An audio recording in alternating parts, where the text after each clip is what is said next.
Skol, state of mind. We analyze how you play the line. Purple and yellow, we on the grind. D was the host and he's taking time. With expert opinions, we moving dominion. If passion is in you, then let's go continue. Make on it just like a stadium venue. The topics we serving up just like a menu. We in our prime, high stepping. You feel the seat like it's cold peppers. Harder like Carter, but keep it smiling. Like this was the catch number 1,000. The show you gon' love it. You better tell your mama, cousin. The internet's talking and buzzing. So pull up a chair and just grab a drink. About the Vikings, tell us what you think. Cause we in our Skol state of mind. We analyze how you play the line. Everything purple and yellow. Let's take it up a level. Start the show. Yeah, it's time. Yo. Thank you for tuning in. So, on this edition, sorry, just stuff going on right here. But let's get into it, man. Thank you for tuning in to this edition of Saturday Scrimmage. Now, look, we're going to talk about the front office shakeup, also the quarterback competition like always, and we're going to dive into how I feel about this Jauan Jennings situation, because I got a unique perspective on how I'm looking at that, wide receiver 3 situation. I'm sorry, man. I'm just a little jumbled up right now, going live. My wife want to wait to the moment I go live to want to start walking around. Like, I just don't understand that shit. Like, it just, man. So to everybody in the building, give my shout outs first. What's good, Norris, man? How you doing today? What's going on? What's going on, Chevy? What's going on, man? Bob Swede, what's good? What's good? How y'all feeling on this Saturday afternoon? I'm feeling okay, man. Just chilling. About to get into these topics real quick. And I don't know, I'm just giving it a little bit more time because we got TB jumping in, we got T coming in. So we're gonna let these guys come in and get a little version of what's going on too. So we got T already in the building. What's going on? Damn, what happened back there, man? We can't even see you, bro. Hold on, I gotta get my light on. It's a little dark out here, so hold on. We can't even see you, man. The lights out. What you in there doing? Praying? What you doing in there, man? Oh man, what up, Chance? What's up, bro? What's good, man? What's good, man? Hey, while we just sitting there with the intros right now, man, the pleasantries and shit like that, whatever y'all want to talk about today in the chat, let me know. If y'all want me to drop the link again, y'all want to get on, let me know. But T, so I sent you the little rundown of kind of stuff we want to get into. I mean, we don't necessarily have to get to it in no particular order. I know we got to talk about the front office shakeup. We got a couple of departures, people coming in, but I'm gonna let you have the floor because we've been going back and forth doing DM and stuff like that. So I don't even know like where your the stuff that you want to talk about, where it's going to actually like fit in. Is it quarterback stuff? Is it Jauan Jennings? Like front office? Like what is it? Because I'm gonna let you start the show off of what you want to get off your chest first. Just tell me where it fit in at, so I can bring that topic up. Everybody can see it. I mean, it's gonna be a lot of things I'm gonna fit in, but it's just the whole quarterback competition at the moment. Okay. So what? Let's because you told me you told me this week, man. You was like, hey, I got some stuff I got to get off my chest.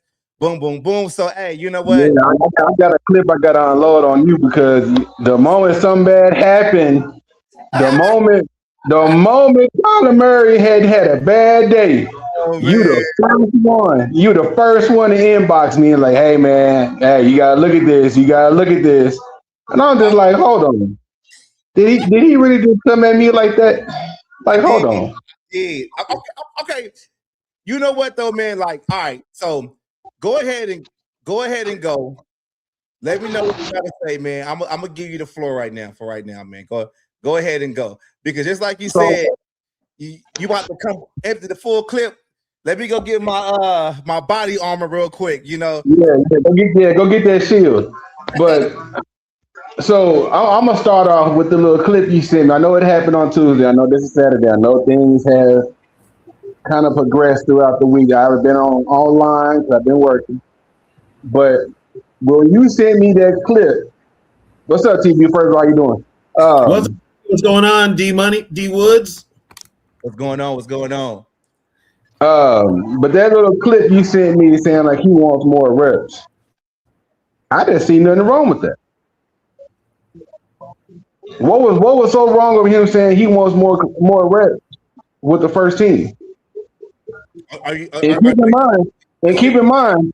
Hold on. Before you answer this question, I still got going on. Okay. Because if he's asking for more reps, this is his first time with this offense. This is the first time with Kevin O'Connell's scheme. He's getting half the reps with the starter quarterback from last year. He's asking for more reps to get more, familiar with the offense. What's wrong with that? Him asking, "Can I get more reps?"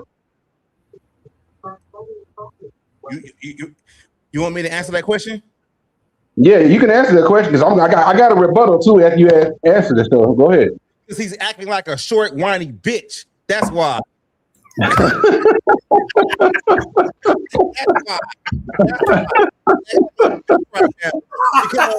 Because if that would have been AJ McCarthy, you would have crucified him too. But I'm just joking. No, here's my thing. Here's my thing with that.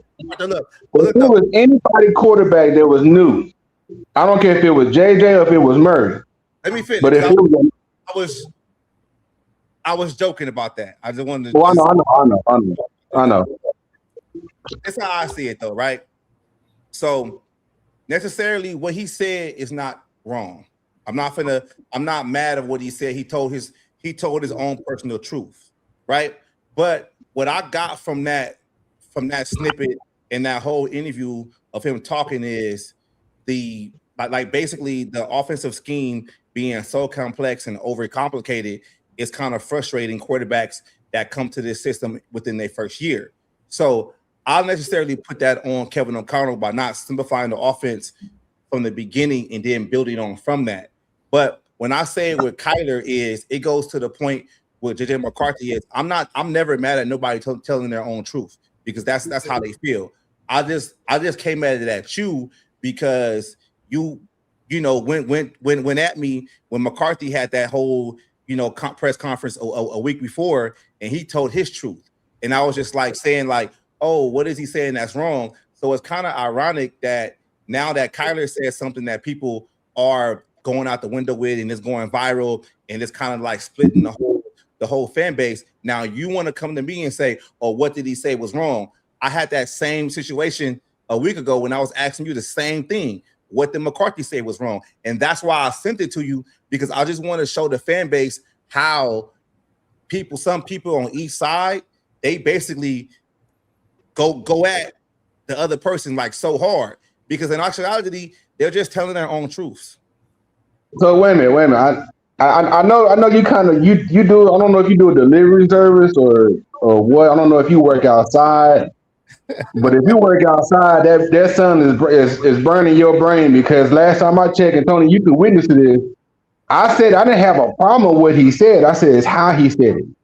But you still had a problem with what he said. But you still had a problem with it being said. Yeah, I had a problem with part to show this immaturity, but I didn't have a problem with part of what he said because what he said was the truth. But it just again, it said how he said it. Because you just said immaturity again, right? So doesn't that show immaturity with Kyler going at coaches and complaining that he doesn't get the reps that he feels like he should get? That's a sign of immaturity with Kyler Murray. But it also showed that he wants leadership, that he wants to learn this offense. I mean, I get that to a point, but some stuff shouldn't be brought to the media, right? I'm just saying, if you're going to... Again, he didn't say anything negative. He didn't say anything negative. He didn't put himself in a bad light. This has been the biggest thing that I've been saying from the jump. We got to start calling it even. I'm trying my best to call it even. You want to call JJ McCarthy immature because he said, hey, we're in the classroom, one guy on the other, whatever, right? And then you want to get up on here and say that, oh, Kyler Murray wasn't being immature by saying that he's basically demanding that he gets more reps, knowing damn well we are in a quarterback competition. Last time I checked, we was in a quarterback competition. And when you're in a quarterback competition, the reps are going to be split. So why the fuck will he go up there and have a press conference and say that, oh, back in the day when I was in Arizona and I was here, that he's demanding more reps? That's a sign of immaturity. Because I think that's how it was, though. You have to put yourself in his shoes. In Arizona, he had no other competition but him. That's a sign of immaturity because you already know what you was coming into. So why are you talking about it now?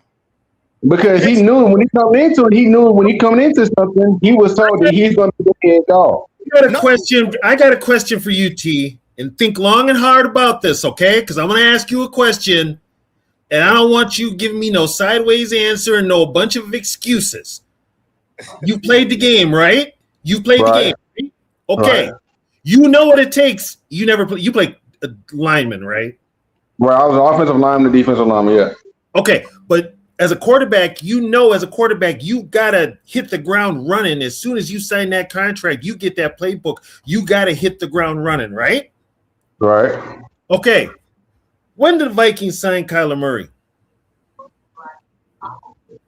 After March? Yeah. Okay. It was like it was almost April, I think, wasn't it? Right. So he knows coming in, he's got to put his feet on the ground running because JJ's already knowing this playbook and ahead of him in that one, right?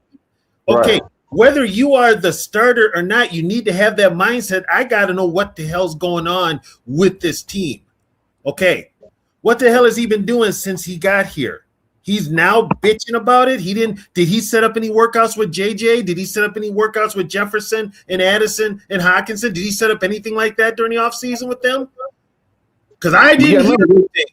I didn't hear anything either, but I have heard that he does plan on working with Jefferson before or after training. Why is he waiting till now? Why is he waiting till camps to do it? TB, you said after training camp? There is no after training camp. After training camp is regular season. You mean after mini camp? Well, after mini camp, yeah. Right. My whole thing is you're new to the team, right? Why are you waiting so long to get acclimated to this team? Why are you waiting so long? And then when you get here and you find out you have to share reps, you're gonna bitch about it? And that's like I said, from that aspect of it, I agree with it. But I'm just saying, with him asking, he wants more reps. I didn't see nothing wrong with it because he's trying to learn the playbook. He's trying to learn. He's trying to learn the system and everything like that. How would you feel? How would you feel if McCarthy would have went up there and said, "You know what? I want more reps. I need more reps so I can actually do something." Yeah, I'll take that and say, "Hey, you know what? He's taking stride to be the better quarterback." Man, he wants that. He wants that starting job. I'm getting tired of, and I'm gonna just say this shit right now. This is what I'm getting tired of. I'm getting tired of y'all, Kyler fans, McCarthy fans. I'm just calling it out from the jump. Like, call the shit even, man. Like you really are mad because I'm calling Kyler out for looking unprofessional and being immature, but yet and still you did the same shit with McCarthy. But did you not get mad about that too, though? Because for me, how I look at the interview, and this is something I bring up too, because it's like with me, I'm with this shit. When the motherfucking interview come out, I'm listening to the whole fucking thing, right? I'm not just on I'm just not listening to snippets or whatever. I'm listening to everything so I can get it in context. And that's why I be upset because the internet and social media, they clip certain parts. And y'all see certain parts and y'all be like, oh, whatever. And I have to like try my best to go back and be like, the first question I asked, did you listen to the whole interview? Oh, nah, I didn't listen to it. It's like, okay, cool. This is the context of what was happening within that conversation. I'm not necessarily like mad what Kyler said. Just like I said earlier when we first started, he told his truths. And if that's your truth as a person, however it come out is how it come out. I'm just saying, no. He should have never said that because it looks a little bit immature. It does, because you know you're in a quarterback competition. If you're in a quarterback competition, you are going to split reps. So why complain about the reps when you already know you're in a competition?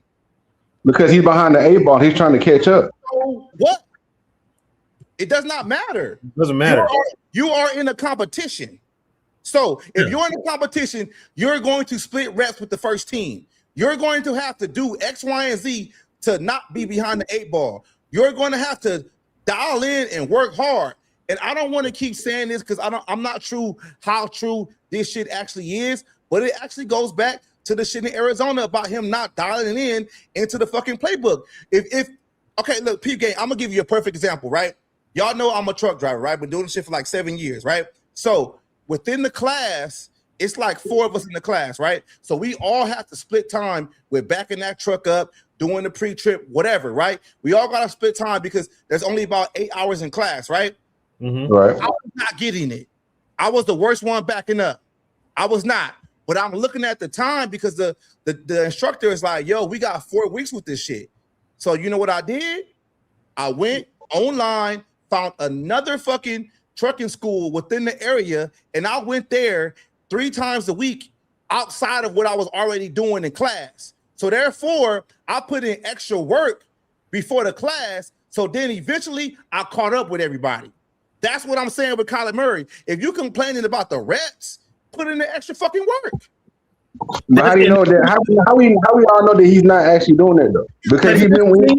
Here's the thing. Doesn't mean he's not actually doing it.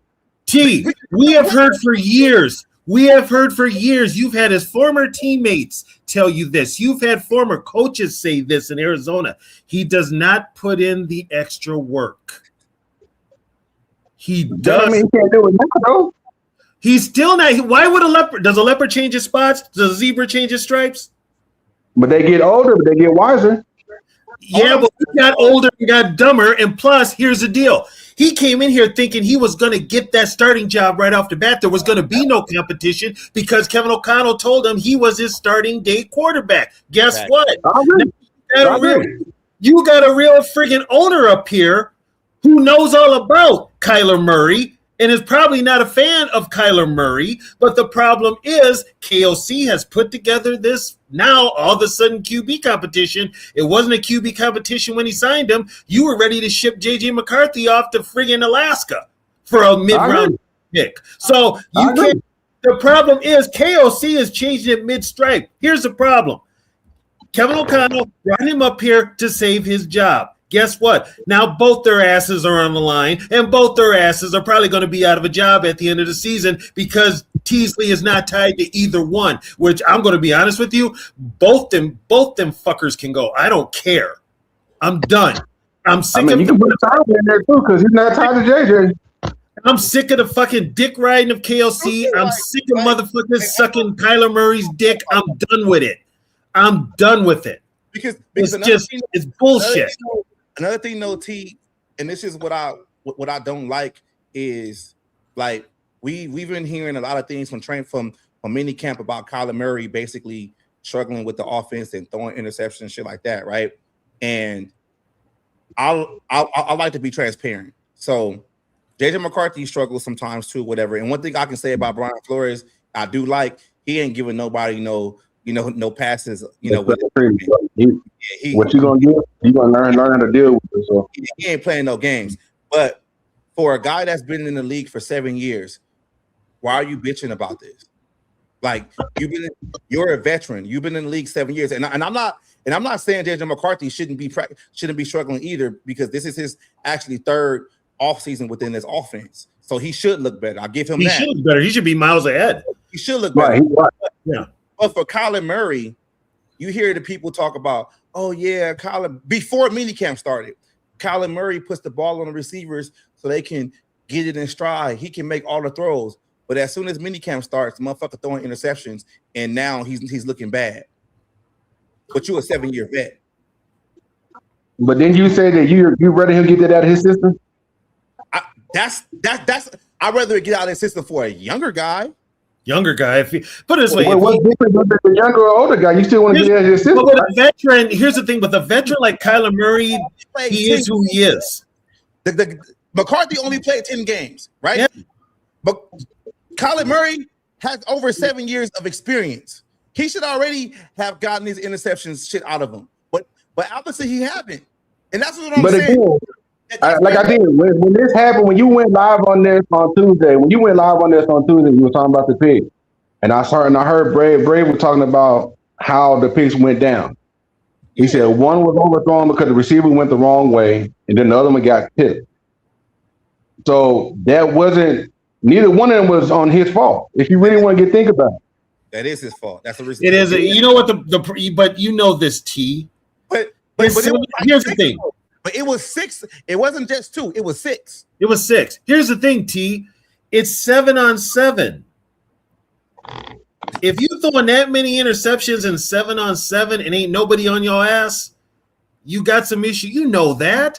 And but we all know that. Wait a minute. We all know that when Tyler gets pressure like that, what he gonna do? He gonna take off running.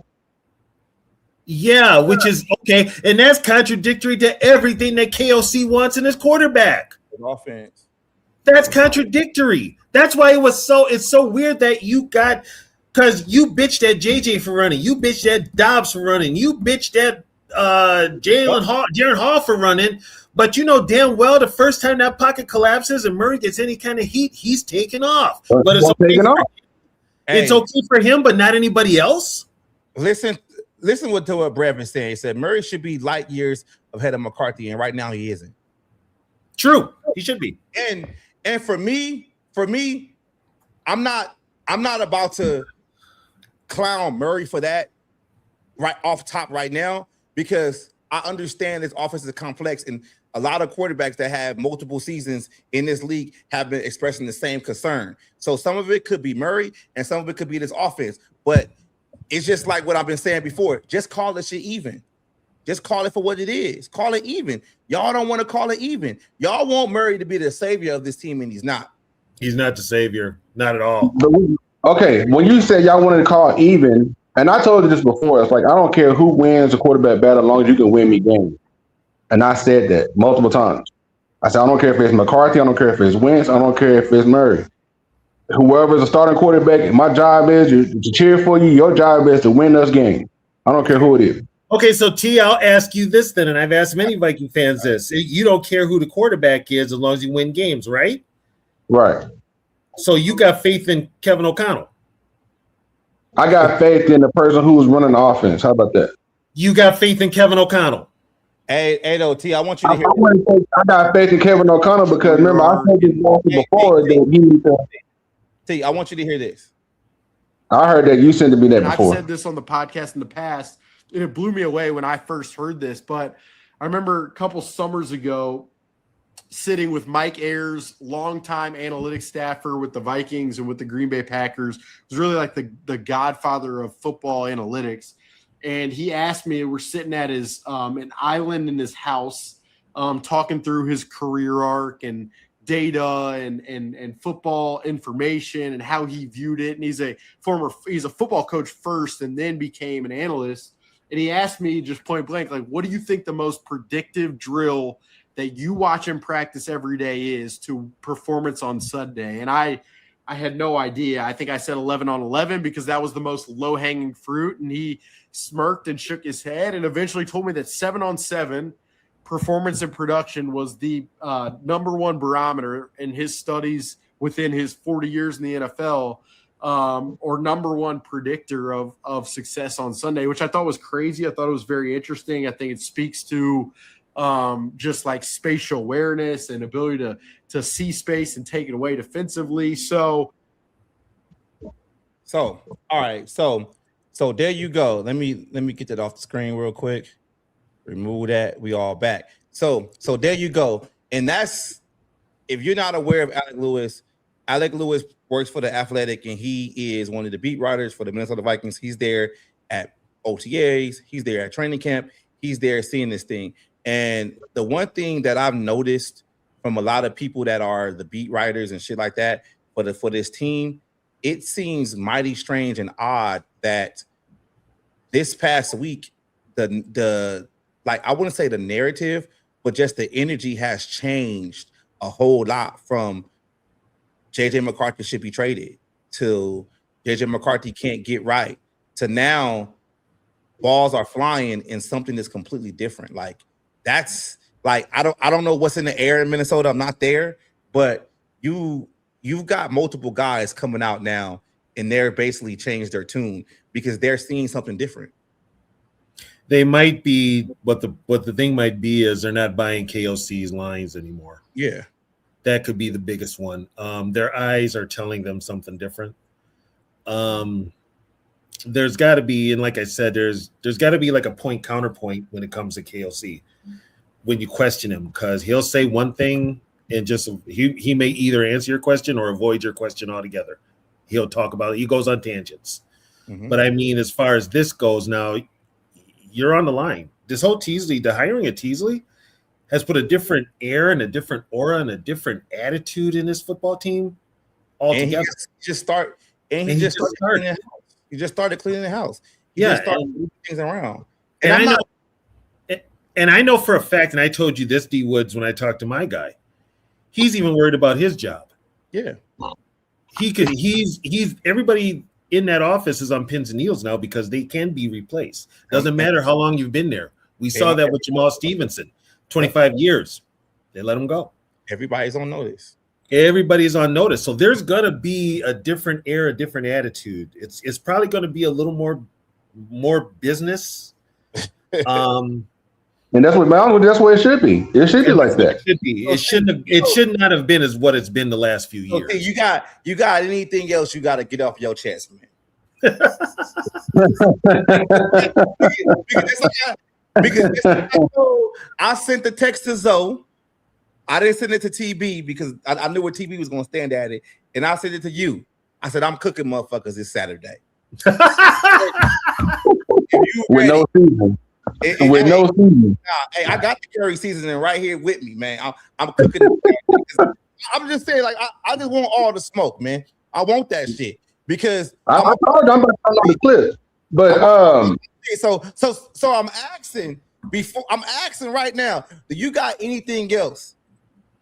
Yeah, that little bullshit, excuse my language, that little bullshit video you sent me of Sean McCoy talking about Kyler Murray being too damn cocky. I got a problem with that. Where's the lie? Where's the problem? Where's the lie? Where's the lie? It's not the fact that he's a lie because he said he wants more arrests. It's just the fact that who's saying it to the media.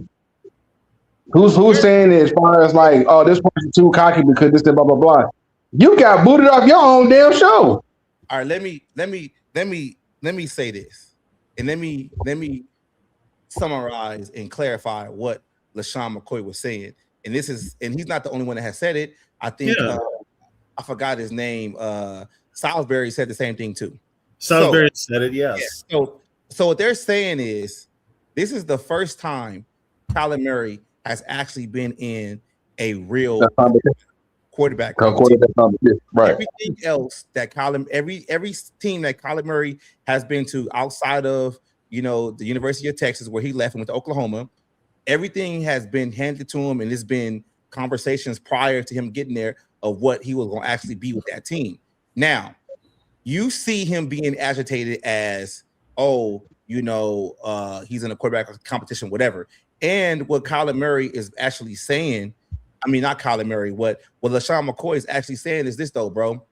You've been in the league 7 years, and you really haven't accomplished anything. You don't have the MVPs. You don't have the playoff wins. You don't have the titles to come in here and demand how shit works. You just got fucking cut from your team after you got your second contract. They basically paid you $35 million to go away and play for somebody else. But now you feel a little agitated because you're in a quarterback competition, and I feel like there's nothing wrong with that. There's no lie with what he said, because look at it like this though, right? And we never talk about Arizona. We only talk about Arizona to the point of, not me, but some of y'all say Arizona is a piss poor franchise, blah blah blah. But look at what Arizona is dealing with right now. Their quarterback that they basically have scheduled to start this year, which in Jacoby Brissett, is holding out for a new contract. So you willing to tell me he's actually showing up for camp or something like that? So right, but he was actually holding out. Training camp is not here yet. He didn't go to minicamp, none of that shit, right? So you willing to tell me if they would have knew off top that Jacoby Brissett was going to hold out, wouldn't they want to keep Kyler Murray? No, but they said nah. They don't want nothing to do with his ass. What does that tell you? Because it has nothing to do with his playing style as far as how he plays. It's just as far as him getting into it with the coach. No, it's not it doesn't matter his playing style or getting into it with the coach. He has never won shit with them. He took him to a game. You sound like you sound like you love Kevin O'Connell. Because how many times have I said this? How many times have I said this on this show alone? I said that with back with KLC, what I said, with me, my problem with KLC, he would change his offense up. That's what I said. T, you just said, I asked you off top right now, Kyler Murray has not done anything for the Arizona Cardinals. He has no playoff wins. He hasn't done shit. And what has he done? Did I just not say he took him to a playoff game? They didn't win shit. We talk about wins and losses in this league. Just showing up don't mean nothing. And that's what I'm trying to say. Like, that's the shit that pissed me off, because it's like, y'all get on here and y'all be like, oh yeah, he was talking about to be being MVP at the first 5 weeks of the season. I don't give a fuck about that. He ain't got no MVPs.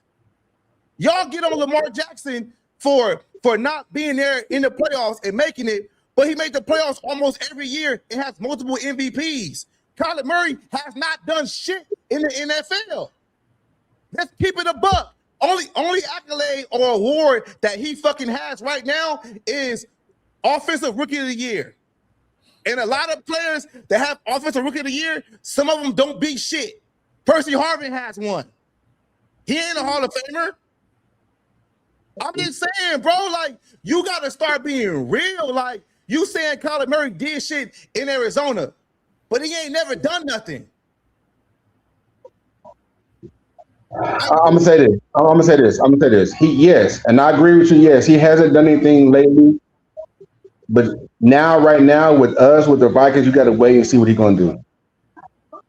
Okay, then that's fair. That's fair. All I'm saying is, like, I can get with that. I can jive with that. But don't come on here and be like, oh yeah, he was the shit and he was the shit over there. Oh, don't get me wrong. Like I said, I never said he was the man over in Arizona. He had his struggles over there.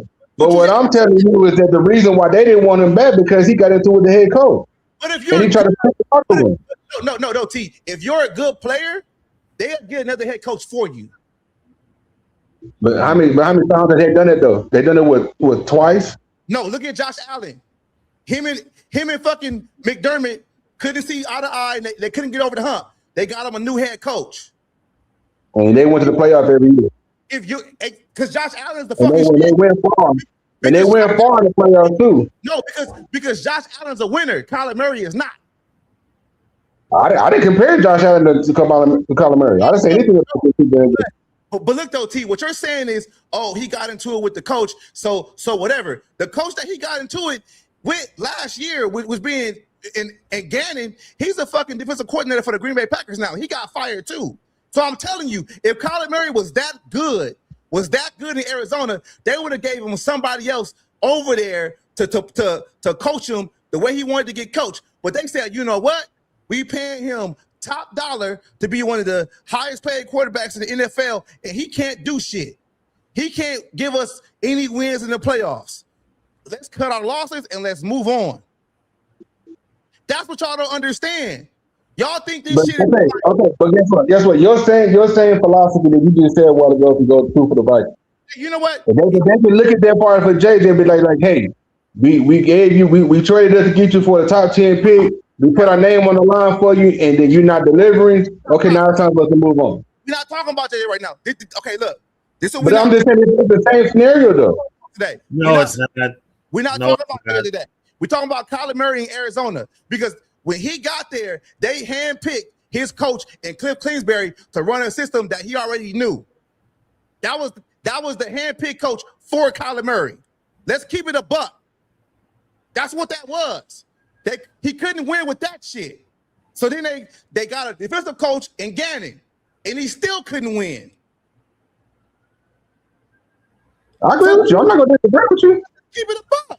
And I'm not going to disagree with you. But what I'm saying is that he actually, like I said, but what I'm just saying is that the fact that him and the head coach, whatever coach he's had, he always been getting, they never get along with each other.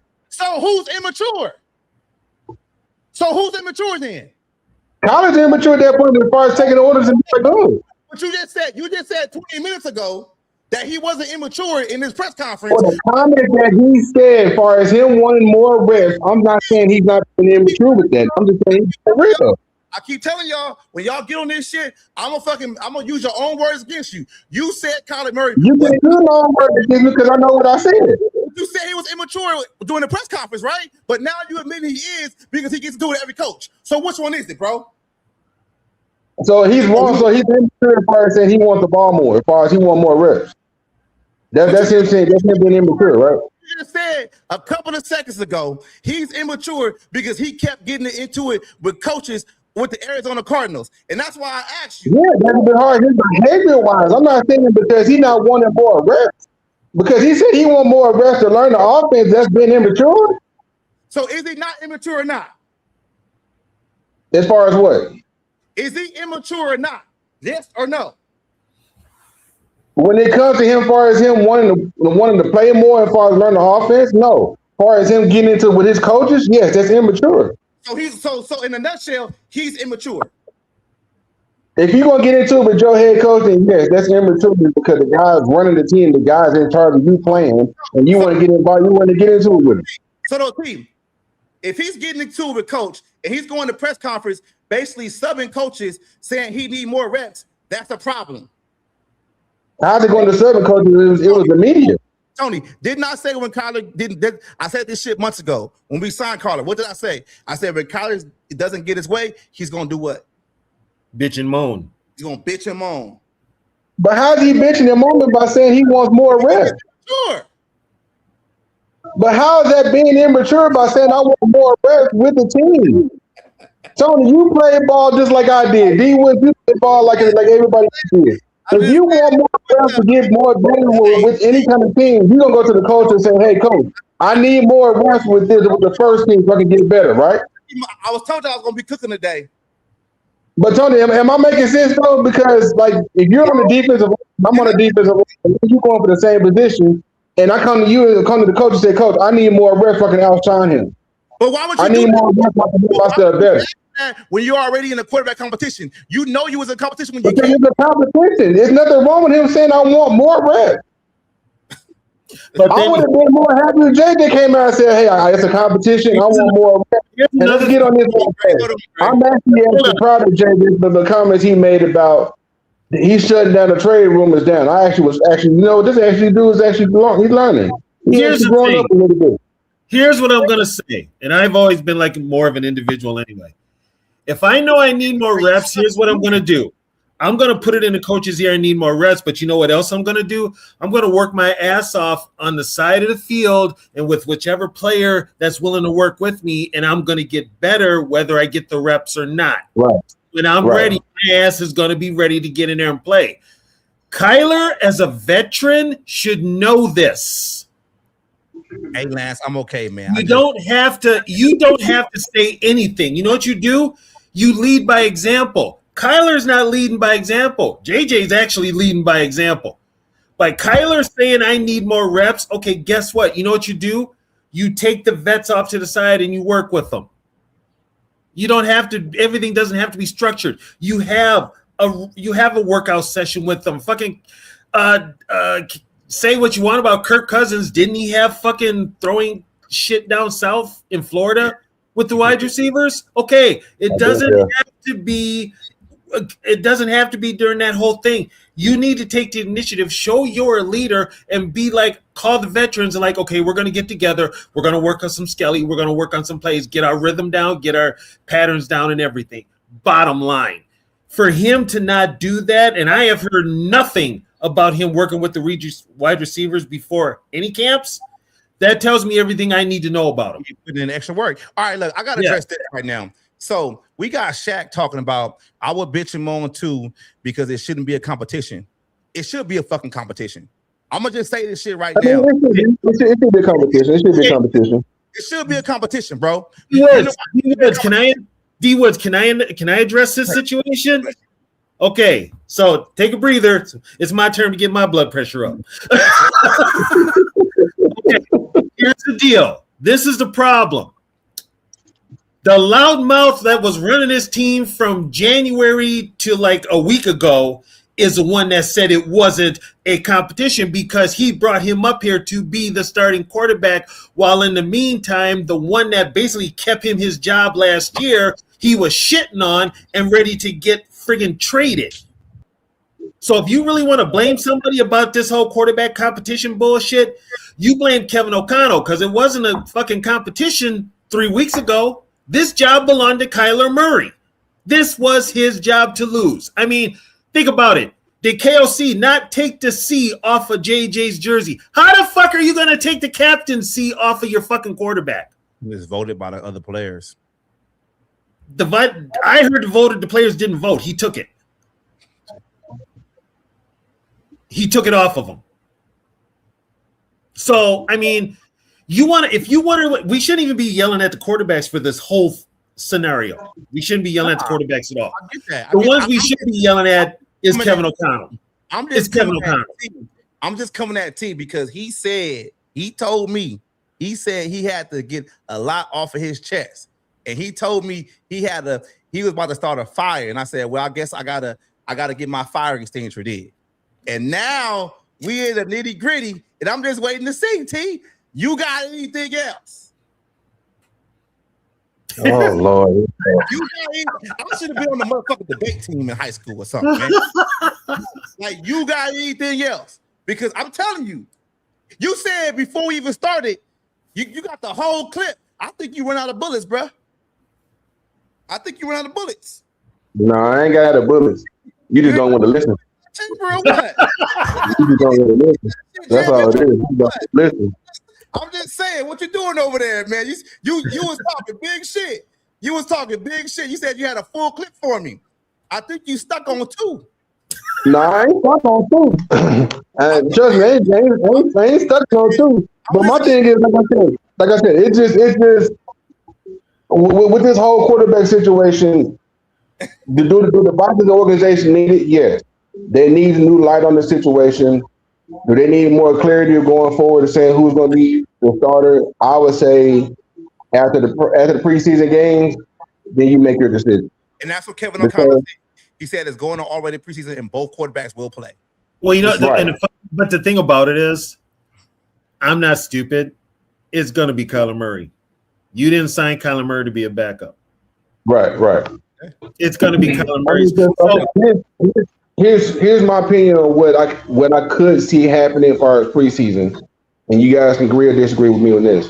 I think the first preseason game, you're gonna have Kyler go out there with the 1 in the first quarter. Second quarter, they go out to have. Look at that. Look at that right there. And this is something I thought about too. Look at that comment right there. He says he has got all the reps. It's just split between the 1s and the 2s, alternating with JJ McCarthy. Working with the 2s limits working with the skill guys, but not learning the system. His problem is learning. So what that comment actually says is this: there might be split reps between the 1s and the 2s, right? But you're still getting reps in practice with the 2s, and it's still the same system. And if he's complaining about getting reps, your reps aren't getting taken away. He might have you know what it might be? He might have a comprehension problem where he just doesn't understand things. He might have a comprehension problem. So, and there's nothing wrong with it. It's just he might have to do a little differently as far as how you approach it. So how you gonna feel if let's just say, hypothetically speaking, let's say Kyler Murray is the and I'm not even gonna say win the job, because if it's a sham, nobody wins it, whatever, right? Somebody just gets appointed. Let's say Kyler Murray starts the season as the starter, and the bye week is what, week 6, right, Tony? Week 6, right? Let's just say within those first 5 games, the Vikings are either 1-4 or 2-3. I say if that's a scenario with Kyler Murray, Kevin O'Connell's fired, play calling is changed, because you're basically having to climb uphill the rest of the season, because you got multiple games in your division and you have games within the conference. So you have to get to a good start. And if Kyler Murray goes out there and shits the bed between those couple of games, I'm willing to tell you right now, the same people that's on this platform, that's on social media, you too, Shaq, all y'all that's big on Kyler Murray, y'all gonna be on this fucking on platforms talking about, man, we gotta go to JJ. We gotta go to JJ. Okay, let me ask you this. Let me ask you this. What if that scenario is actually reversed? What if actually Kyler actually starts and he's actually, let's say, 5-1 or 4-2 going into the bye week? Okay, can I answer this question? Let me answer this question. How many times has Kyler started strong and finished weak? Pretty much his whole career, yeah. Thank you. So you expect that to change? Thank you. No, T. I'm gonna say this. Do I expect it to change? Because wait a minute, I don't deal with it. He was on it though. He was the man. No, because I had to let that sink in for a little bit. Because as far as I don't want to answer something too quickly, so you try to use it against me. Like I'm gonna use your words against you. No, but like I said, but what I'm saying is I'm going to actually think about that and let that sink in. Do I think it would change? Yeah, I kind of do think it would change because he got a better defense now. He got a better defense that's going to give him the ball more. That's going to give him more opportunities to actually shine through. Okay, first things first. We hope the defense gets the turnovers because they didn't get shit for turnovers last year at the beginning of the year, and that hurt that offense. Now. Here's what I'm trying to get at. Okay, so say this team is 1-5 at the break. Two things are going to happen. One, Kevin O'Connell is going to be asked to give up play calling duties. And if he doesn't do it, Kevin O'Connell may find himself out the door. Right. That's the biggest one. If Teasley feels that this offense could be better without him calling plays, Teasley's going to say something. If Kevin O'Connell's not giving up that play calling, it's a wrap. He's gone. Right. I agree. You've got people to come in. You got Frank Smith could be your interim. We've got that there. But if he's gone, so's Murray. Yep. Keep in mind, Teasley knows all the. Here's the thing. Teasley knows all about Murray from his days with Seattle. He knows him. That shit. Right. And here's the thing that I agree and I disagree with you at the same time. I agree with what you're saying as far as with KOC will be gone, as far as he don't relinquish the play calling. But as far as with JJ being the next one up, I still say it's going to be Wentz. It'll probably be, you know what? Okay, here's my thing. You know why it'll be Wentz? Because not JJ, but KOC seems to have this strong dislike for McCarthy. If it's Wentz, everybody should be fired at that point. If it's Wentz, yeah, everybody should be fired if it's Wentz. If you remember, Wentz actually did win a few games, though. I mean, if he would have stayed healthy throughout before he got hurt, we probably been in the playoffs right now.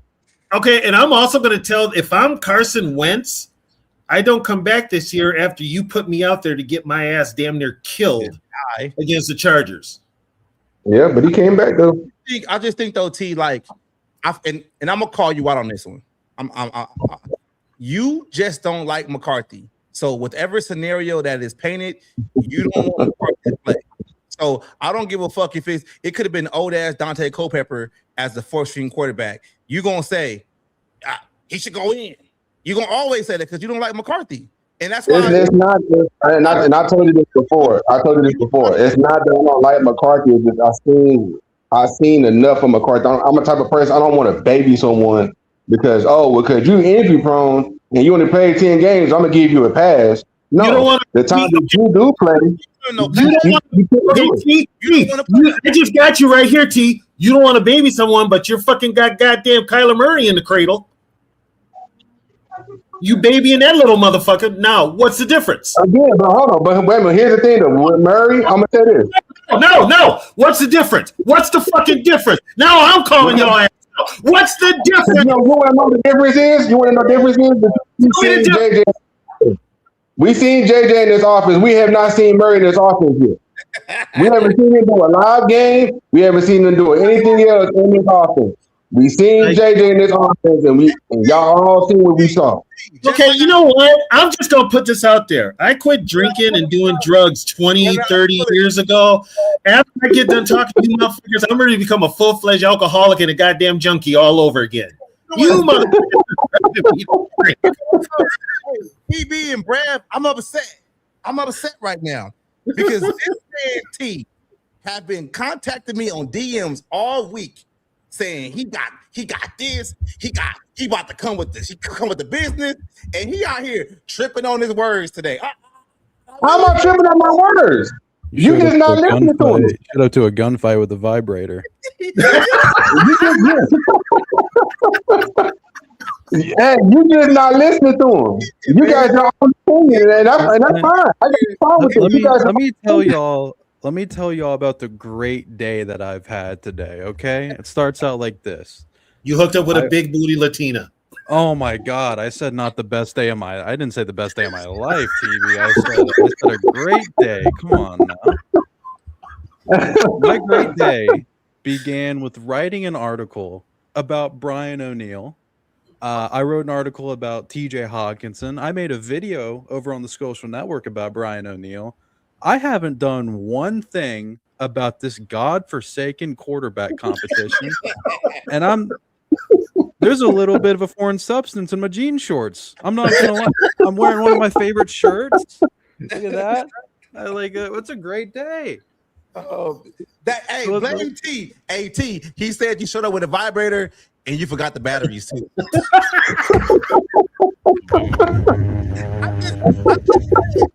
You said you were here for the smoke today. You said you had a full clip for me today. I'm waiting for this shit because it sounds like you didn't prepare for this shit. I did. And I'm gonna say it again before we move on.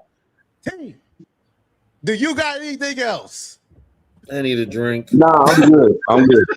You go ahead. Because the more I try to argue with it, you just like a girlfriend got a rebuttal about something.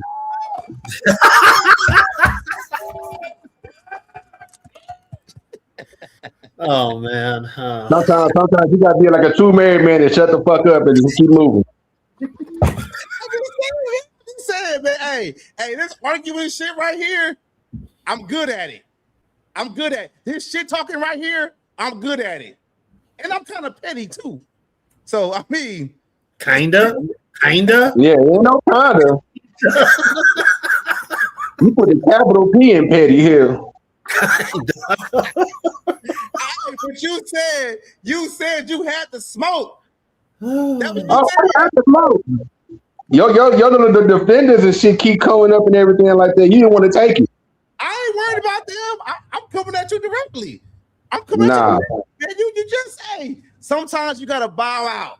Sometimes you got to. Hey, I'm gonna say this. If it was JJ who was asking that question, I wouldn't even be mad about it because you asked that question earlier. And I couldn't get offended. I couldn't chance to answer because you kept yapping. But my thing is like when you ask that question, if it was JJ in a different situation, as far as he was asking that question, he want more breath, I'll be like, look here, that man is stepping up. He's trying to be the leader that everybody wanted him to be because he wants that job. He wants that starting job. He wants to end this competition. I'm saying I didn't say anything wrong with Murray doing the same thing because that's how I'm looking at it, how he's presenting because he wants this job. He wants to start a job. He wants to keep going on and make a name for himself because remember, just like TB just said just now, he's on the hot seat too because he got a 1-year deal. So now he got to come into a new situation and try to prove himself. But he's still, but there is a difference, T, because I'm pretty sure this is what happened. He's getting paid by 2 teams, but not only that, he was probably guaranteed the starting job when he signed. Right. So that's why he's coming with that whole, I want more rest because when you're presenting, when you're giving someone and say, hey, we're bringing you in to be a starting quarterback, and you're being split with the guy that you're trying to beat. He's like, wait a minute, well, I'm trying to get more rest. I want more rest with this team. And no, he didn't come out and say because in the media and said, hey, they promised me. Here's a difference, T. Here's a difference. You see that as one way. I see it as him thinking he is already the starter and he doesn't need to be in a competition and he doesn't need to do this split reps with JJ McCarthy. He should have all the reps. Right. So he's thinking, well, obviously in his mind, he was told he was the starting quarterback. Exactly. He was told. The way that I see it, there is no problem with what JJ McCarthy said about the classroom shit. There's no problem what Kyler Murray said about wanting the reps. They both just kind of sounded like bitches, but they were both speaking their truth. The problem with Murray is that there's a track record. That's the major issue with Kyler Murray. Like, it's not the first time. When JJ McCarthy said that shit the other week, all the reporters were like, "Oh my god, this is not the JJ McCarthy that we know." Like, it was a first time thing. So I think Murray's issues, we've seen it before. Yeah, it's like I said before, you honestly can't blame Kyler, and you can't blame KOC, and you can't blame JJ. You got to blame the man at the top who's calling the shots, and that's KOC. He created this monster that he can't control. This monster is now taking on a life of its own, and it has got away from him. So Teasley's probably, and I'm telling you what, Mark Wilf has probably told Teasley to try and handle this PR fiasco that is his quarterback competition. Because, I mean, when you let the inmates run the asylum, this is what you get. Right. And it's crazy because I think the best thing that you can do for your PR is to have an actual competition. And imagine if JJ McCarthy wins it. Like, that's the best possible look you have if you're the Vikings, if JJ McCarthy is your week one starter. And you're right, Brev. It is. That's the best possible look. But the problem is your head coach, whose ego is bigger than Lake Superior. Yeah. Here's the thing, when KOC went out of his way to I'm just going to be blunt. Fuck it. When KOC went out of his way to put out there that he doesn't like JJ McCarthy while he's getting his dick sucked by Diana Rossini and putting out there that he wants to trade him, he had no problem with it. But now all of a sudden he wanted that veteran quarterback. Well, he got his veteran quarterback. He thinks life is just peachy keen. He doesn't have to answer to anybody. Ding dong. Guess what, motherfucker? Here comes Teasley, who has no ties to you, has no ties to Murray, and is going to build this team the way he wants to. Now, guess what? Not only is your ass in trouble, but now Kyler's ass is in trouble, and let's throw that three-headed monster in this motherfucker also, because he's part of the deal, the reason Kwesi got fired in the first place. B-Flow, your ass is on the fucking clock, too. Yeah. All three of these motherfuckers could be gone at the end of the season. If this shit goes belly up, you're going to have a whole new team. Because they were the ones running the shit this whole offseason. Like, right. That's what it was. Right. That's what it is. So, I mean, hey, you can't just. The problem was they got too much power and it went to their head. KOC's had that power for about 3 years, and KOC played every motherfucker in that building because he said all he wanted to do was call plays. Somebody else could have the power. Guess what? As time went by, he got more power. He got more. He really did turn into Suge Knight. Let's just be honest. Yo, so man, your mom sends all the link, man. He did. So he created. So and the Wilfs created this monster themselves. Well, then when he gets that power, guess who else gets greedy? Friggin' Brian Flores. What do? They stab Kwesi in the back. And that's why I like the Teasley signing. I mean, the Teasley hire a whole lot, because just like you said, Tony, it's somebody that's not within this whole ecosystem. It's not somebody who has any relationships with anybody in the building. It's just somebody that's going to come in and do the job. And sometimes when you do the job, feelings going to get hurt. Like, it's business at this point, like. So I got a question. Nobody's answered this question for me. Okay. We were told Kevin O'Connell's this quarterback guru, right? Yep. Right. How terrible was Sam Howell last training camp that you cut him, that you couldn't work with? From North Carolina, man, what you expect?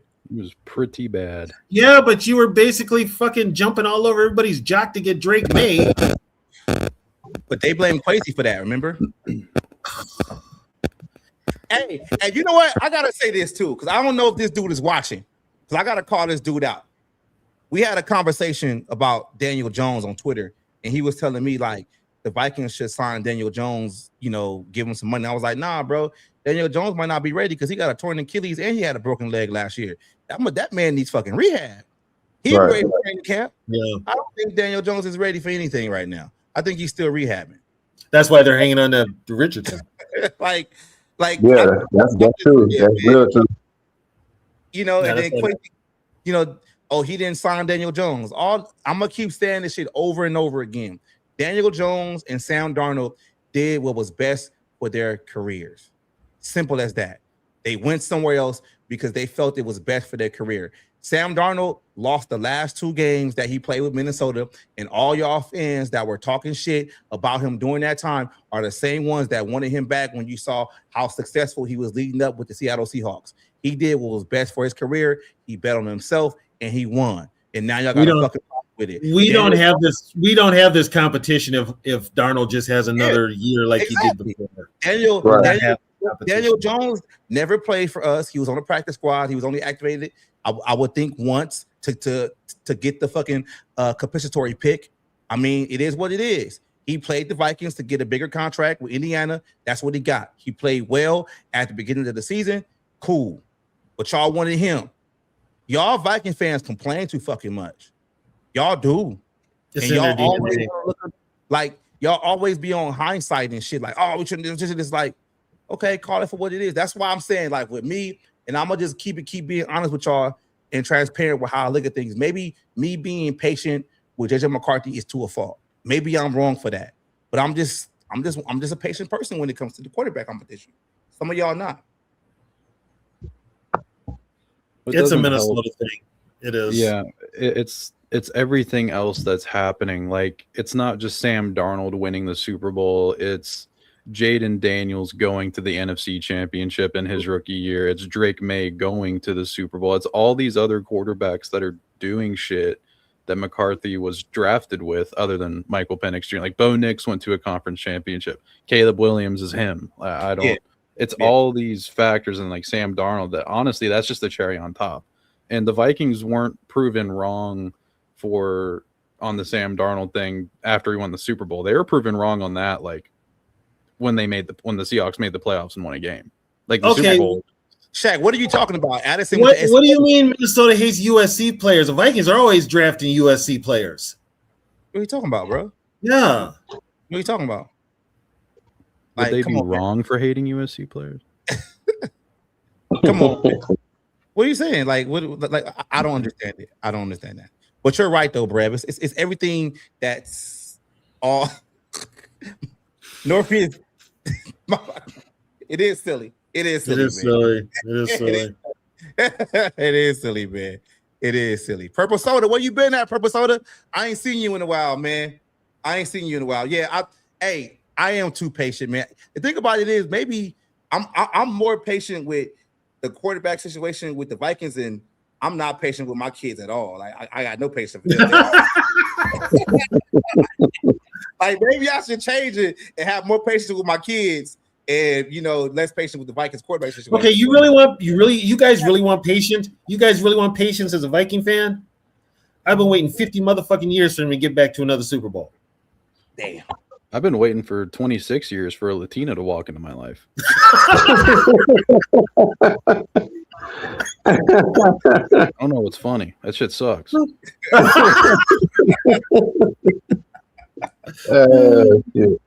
Oh man, yeah. I'm just Shaq's gonna be mad when I say that I consider Jordan Addison more of a Pitt Panther than a USC Trojan. He was better on Pitt. Didn't he win the He won the Biletnikoff. He won the one at Pitt. Yeah. Right. Yeah. So, I mean, wasn't Mekhi Blackman SC too, right? Mm-hmm. Yeah. Yes. And okay, guys. Here's the thing. Our greatest one of the Vikings' greatest offensive linemen and a Hall of Famer, Ron Yeary. He blocked for O.J. Simpson at USC. USC, yeah. So you say he's an accomplice to murders? I didn't say he was driving a Bronco. I said that's what you just said, Tony. I didn't say he was. I did not say he was AC. I said he helped with him on the football field. Oh, you gotta clarify. You got to. Everson Griffin went to USC, didn't he? Yeah, Everson Griffin is USC. Yeah. And Cam Bynum too, right? Cam Bynum, Dennis Johnson. We've always had. You're wrong. USC players. Cam Bynum didn't get it. He went to I think Cal. Who's Cal?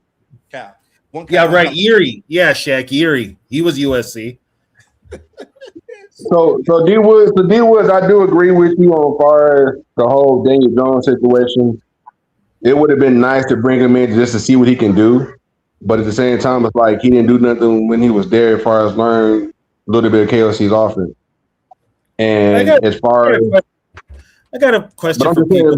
But as far as like who I want to be quarterback, like I told you before, I don't care who it is.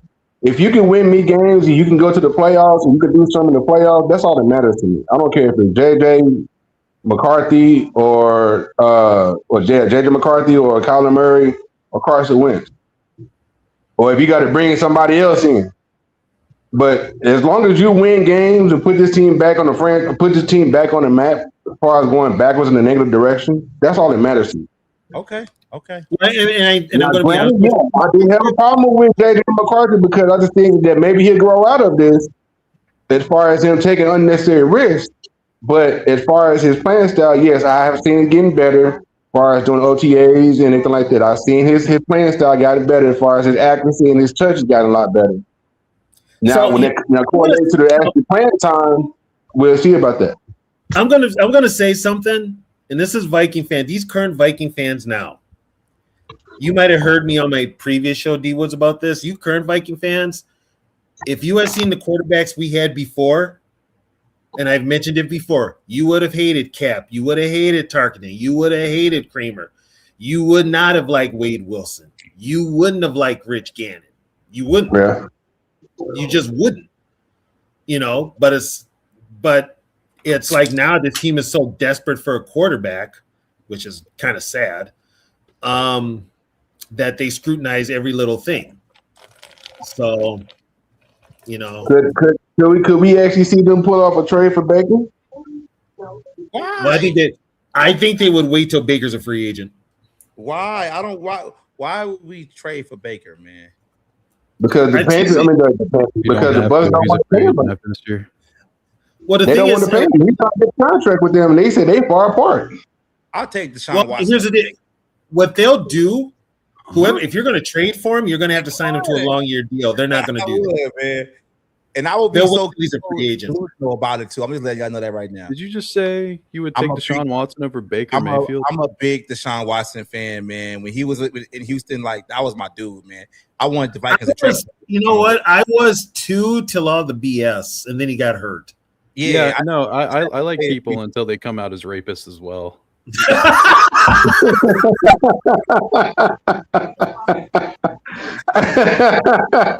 That's usually a deal breaker for me. I'm not gonna lie. That's the truth. But all right, he was nice. He was nice, and he was him in Houston. He had that skill set. He had that skill set though that was nice. Yeah, he was great. He was great in Houston. I don't know what happened. He stopped getting massages and he started sucking. Literally. He started getting sucked instead of sucking. Yeah. My inbox is closed. What the fuck, Shaq? You trying to? Let me get with Shaq. Let me just drop. I really didn't want to drop it in the comments, but here we go. There we go, Shaq.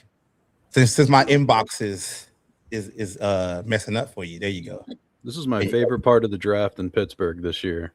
$11, you can get fucking unlimited drinks in. I was drinking so much Pepsi Zero, it was crazy. Don't mention that name around me.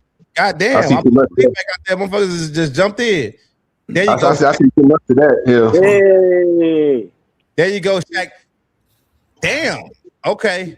We go. I guess everybody was trying to get in. You can't invite me without inviting them. Hold up. Are you at Target again? We should do that. Shaq. We should do that. Real package deal. Yo, you at Target? Like, nah, fuck that shit. You let me in too. All right, what y'all got, man? Well, you know what? I think we overblowing this quarterback competition. At the end of the day, it's gonna make the Vikings better. I hope so. Because last year, we have to be honest. Last year, what we did was atrocious. What's so funny? You don't believe the quarterback competition is gonna make us better? I hope so, man. Yo, you want to hear my take? I think you're wrong on that one. I think this whole thing. You got because Dre been trying to get in, but his internet is faulty. So Drake. I'm right here. I'm right here. Now that we got a good connection for you, Drake, go ahead and say what you got to say, and we got Dale next. Hey, Dale, do they have burgers in there? They got. I'm gonna say this. When y'all was talking about Kyler Murray, immaturity, and all that, where have I been saying months? Sounds like he's a coach killer. He's a coach killer. That's all you got, You Drake? arguing with the head coaches.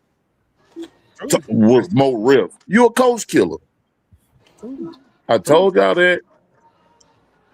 Stay up. Well, that might be a good thing for Zoe. If he a coach killer, we might get rid of KOC. I told Zoe it's gonna blow up in his face.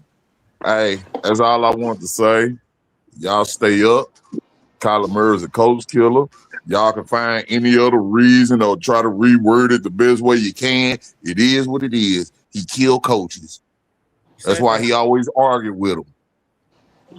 All right. Hey. And it's going to be something else I predicted that's going to pop up too. Until then, Dale, Woods, everybody, I'm out. All right. All right, Drake. All right, Dale, you got the floor now, Dale. All right, yo, let me just get this off my chest, right? Because like I knew that this was coming, right? If you have two quarterbacks, you have zero. Two quarterbacks means zero. And why? It's because of lack of repetition with the starting unit.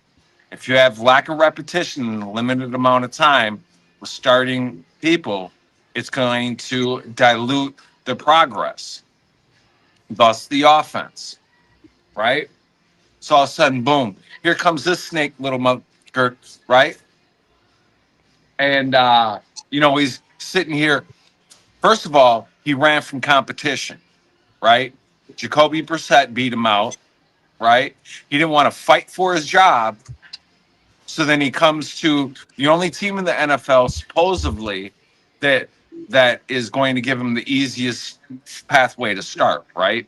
So he picks the weakest target he can in the field and tries pulling the trigger. Well, he comes here and see now his hit is. Can you go get those?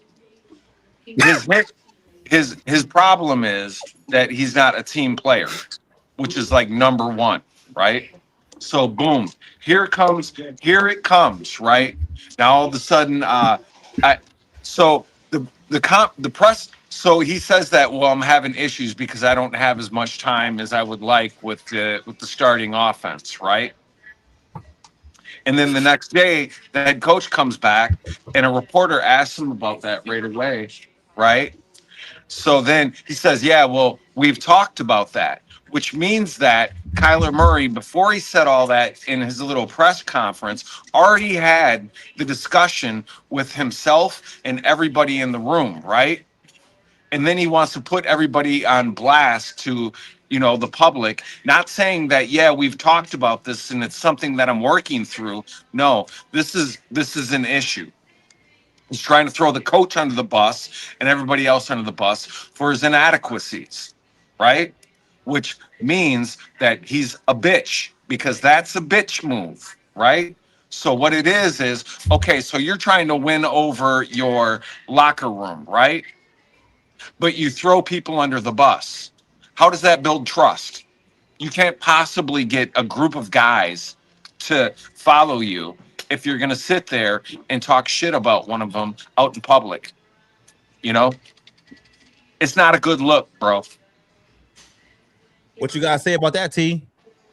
I mean, does that make sense? You don't want me to reply to that because I've heard on this platform or other platforms that our so-called savior, J.J. McCarthy, has quit on the team, took himself out of a game because he didn't like how things were going. When did So he then quit? But wait a minute, because I agree with what Dale was saying as far as that's not the right way of doing things, but taking yourself out of the game, is that also the right way of doing things? When did he quit on the team though? He took himself out the game because he was hurt. Yeah. Was he hurt? What are you? What are you talking Was he about, hurt T? though? Was he hurt though? Because he was on the sideline getting high five First off, T, you after he was took that. he ran out of He bullets. was giving high fives with his left hand. Like he was hurt. He was hurt. I'm just saying. Let me take this though, right? So he took himself off the game because he was hurt. After he got crucified for not taking himself out of the game when he was hurt. So which one do you which Pick your battle, T. Pick your battle. So I think he was hurt because he hit his hand on the helmet and he couldn't grip the ball. But he said he took himself out of the game. He quit on his team because he got hurt. He got hurt. He got hurt. Come on, T. You got to come with something better than that, man. And honestly, I'd rather him take himself out the game than force trying to throw a ball, because if he can't grip the ball, he's gonna throw interceptions. Yep, you got.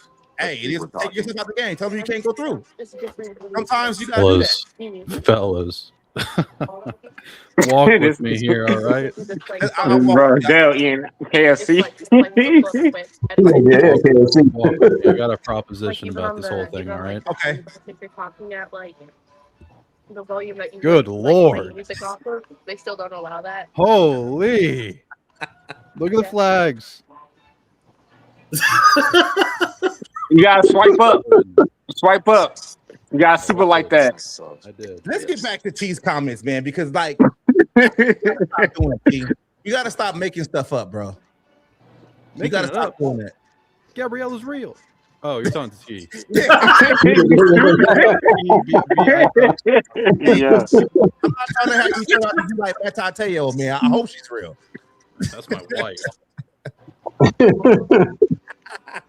Hey, so what is this, a dating show now? I guess so. It's Go State of Mind, the dating show. Brev has one thing on his mind, and we know what it is. T, well, look though, T, like I have a problem with that, bro, because it's just I don't like how people try to put that narrative against him. Like when he played hurt, y'all wanted him to not play hurt because it wasn't successful and he couldn't get the job done. And then when he took himself out the game for being honest and saying he couldn't compete anymore, and now you want to hold that against him. Like TB said, you got to pick a side and stay on it, man. Which one is it going to be? To me, like I said, I'm saying as far as him coming into the league at 22, 23 years old, and you got an old man like Wentz playing hurt, they had to force him out of the game because he cares about winning. He cares about actually doing improving with his team. Yet you take yourself out because you banged your hand on the helmet. But he can't. How many quarterbacks? How many quarterbacks? We all seen football for a long time. How many quarterbacks have we seen actually does that and stay in the game? He couldn't. Baker does this shit like half the time he's been playing. But he couldn't grip the football. Yeah, he couldn't grip the football. He's a quarterback. He has the football. He has the football to make the plays. Him and the center have to grip the football outside of anybody else. Let's be fair. JJ McCarthy coming off the field last year might have been the best thing possible for the Vikings, if we're being honest. I mean, that's just put it out there. It depends on when he came off, because you know who came in after he went off the second time. The GOAT. I'm just like, I just can't believe this, man. It's like you're mad at the guy for taking himself out the game for hurting his hand because he couldn't grip the football, but he's a quarterback. Did he put himself in that kind of risk though? Huh? He put himself in that kind of risk. How he threw the ball and he hit somebody hit it. Okay, you know what, T? You just said was that when he threw the ball? Or was that when he turned to somebody else? T, no, he landed on the helmet after he threw the ball. You just said okay. So that case, I do retract my statement. I do retract my statement because I don't know what to say. Back it up. Please back it up. Because I'm trying to figure out which of the time he got hurt, which was the time when he actually got, if you get hurt, damn near 95% of the time he takes a snap. So I need alcohol. Start calling JJ McCarthy. Hey, T, last two times.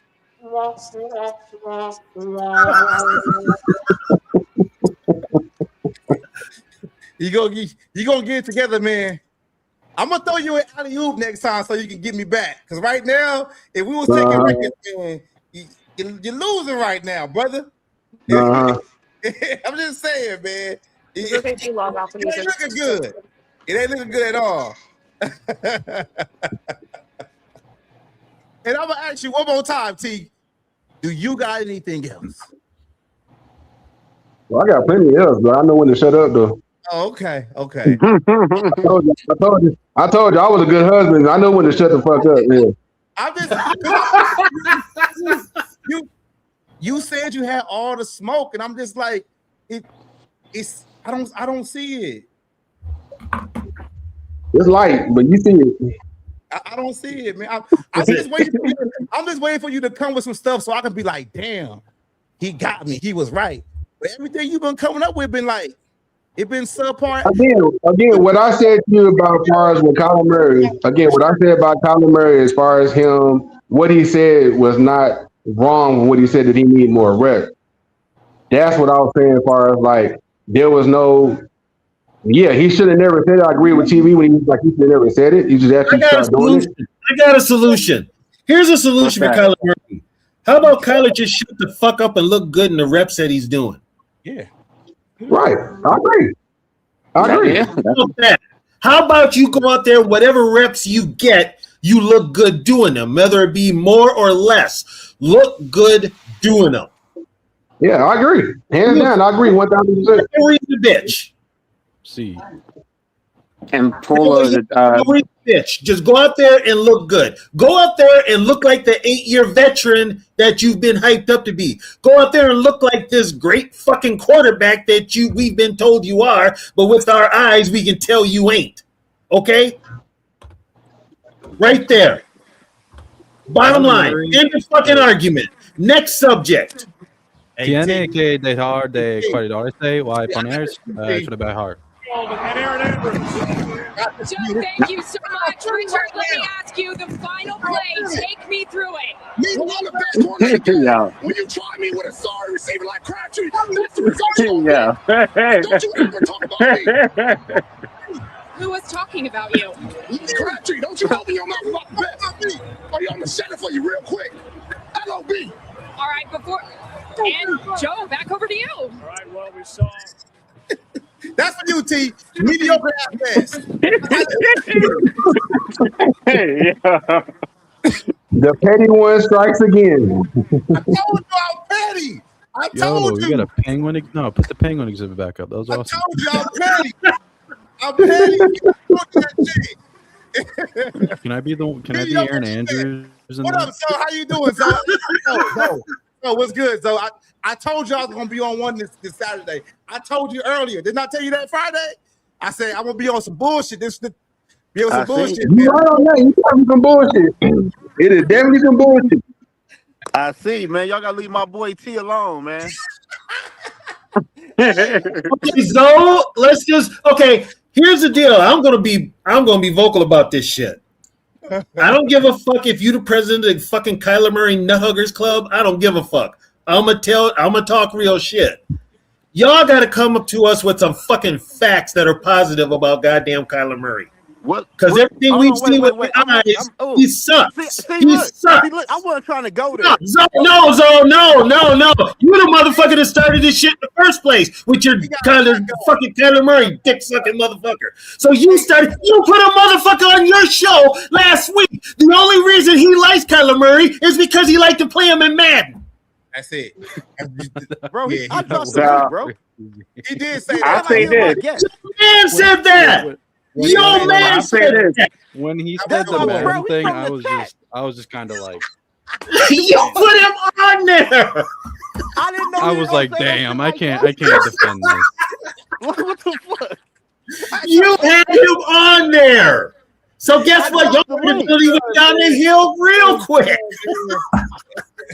It was done. I was gonna come in and defend him, and then he said, "I like playing with him mad," and I was like, "All right, I can't." Hey, B, it's pretty much the same thing. It's pretty much the same thing, though. Oh, man. What's it? You can say the same thing about Sam Darnold when he was on the Panthers and when he was on the Jets. He didn't show nobody that he could win a Super Bowl. All it takes is the right circumstances, and then you never know what happens. Right now, but Shaq, when you ask Darnold who he gives the credit to, he actually gives it to Shanahan because he sat that year. Shaq, do me a favor, Shaq. Ask Zoe what I said about Sam Darnold the moment we signed him, please. What did you say? I forgot. What did you say? Ask Zoe.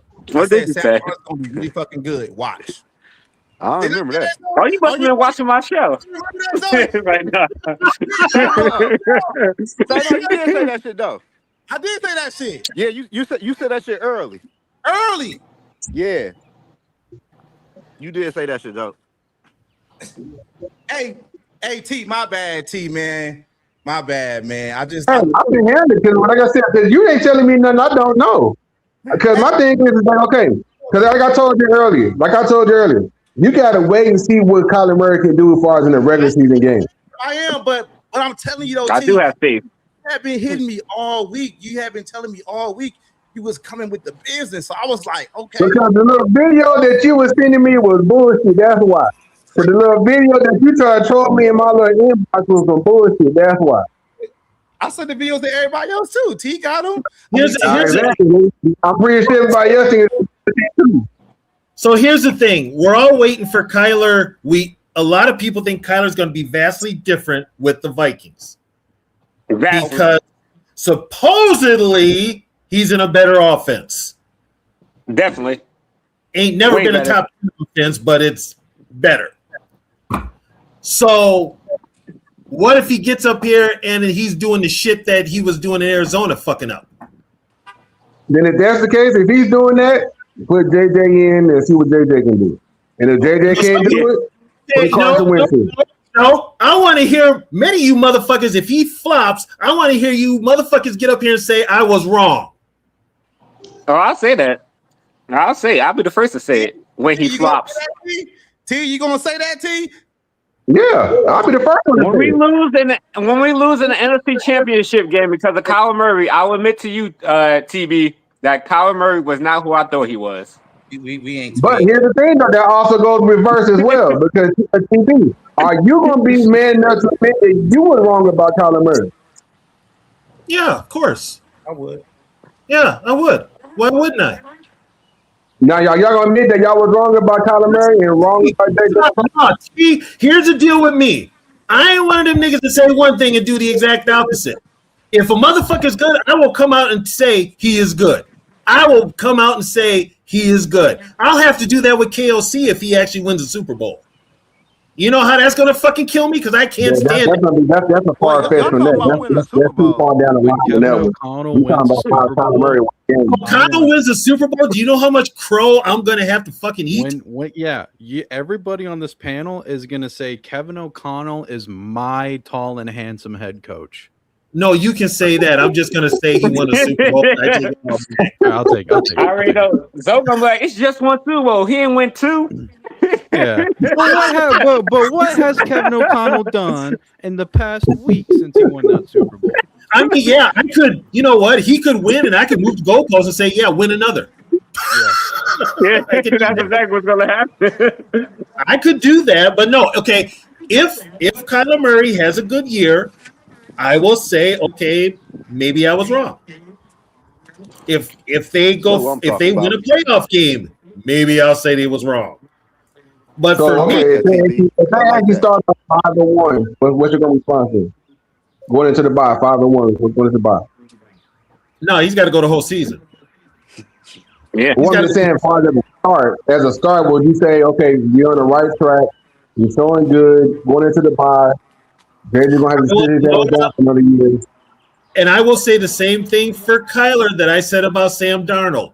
So far, so good. He's got to keep it up because we've all seen Kyler Murray falter at the end of the year. He's got to. Okay. So TB, let me ask you this question because something literally just popped in my head. Okay. You brought up the Sam Darnold success, right? Yeah. What if Kyler has similar to that, and as far as to say, okay, you know what, Darnold has success here, Murray has success here, why come JJ can't have success here? If they all under the same guy, how come JJ can't have success here? Well, put it this way: if Kyler Murray's having success, that means JJ's not on the field. Okay, so guess what? You've got once again. Now I'm gonna shoot your theory right in the ass. Once again, it's another veteran quarterback. It is not somebody that he had to take the time to groom to turn into an NFL caliber quarterback. It's an already established quarterback. So basically, KOC don't have to do shit because KOC don't know shit. So he doesn't have to expose himself as being the fraud of a quarterback developer that he is. Does that answer your question? I mean, that's perfectly fine with me. As long as he's winning games, I don't care who quarterback is. We could bring Tom Brady back at 56 years old. Okay, so I'll just put this out there. Since you said that, Shaq, if it's Brosmer and he's winning, we're going to lose our collective fucking minds. I mean, if he's winning games, you can't be mad at it. If we're winning games 10-0, yeah, he beat the Lions. Be mad at it. I mean, I'll take a W. No matter what the circumstances, no matter what the still win a game. So. I'll take a W any day, but in what alternative fucking universe are we in that fucking we're winning with Max Brosmer? Yeah, we did it against Detroit. He had the sweet Detroit. He almost beat the Seahawks.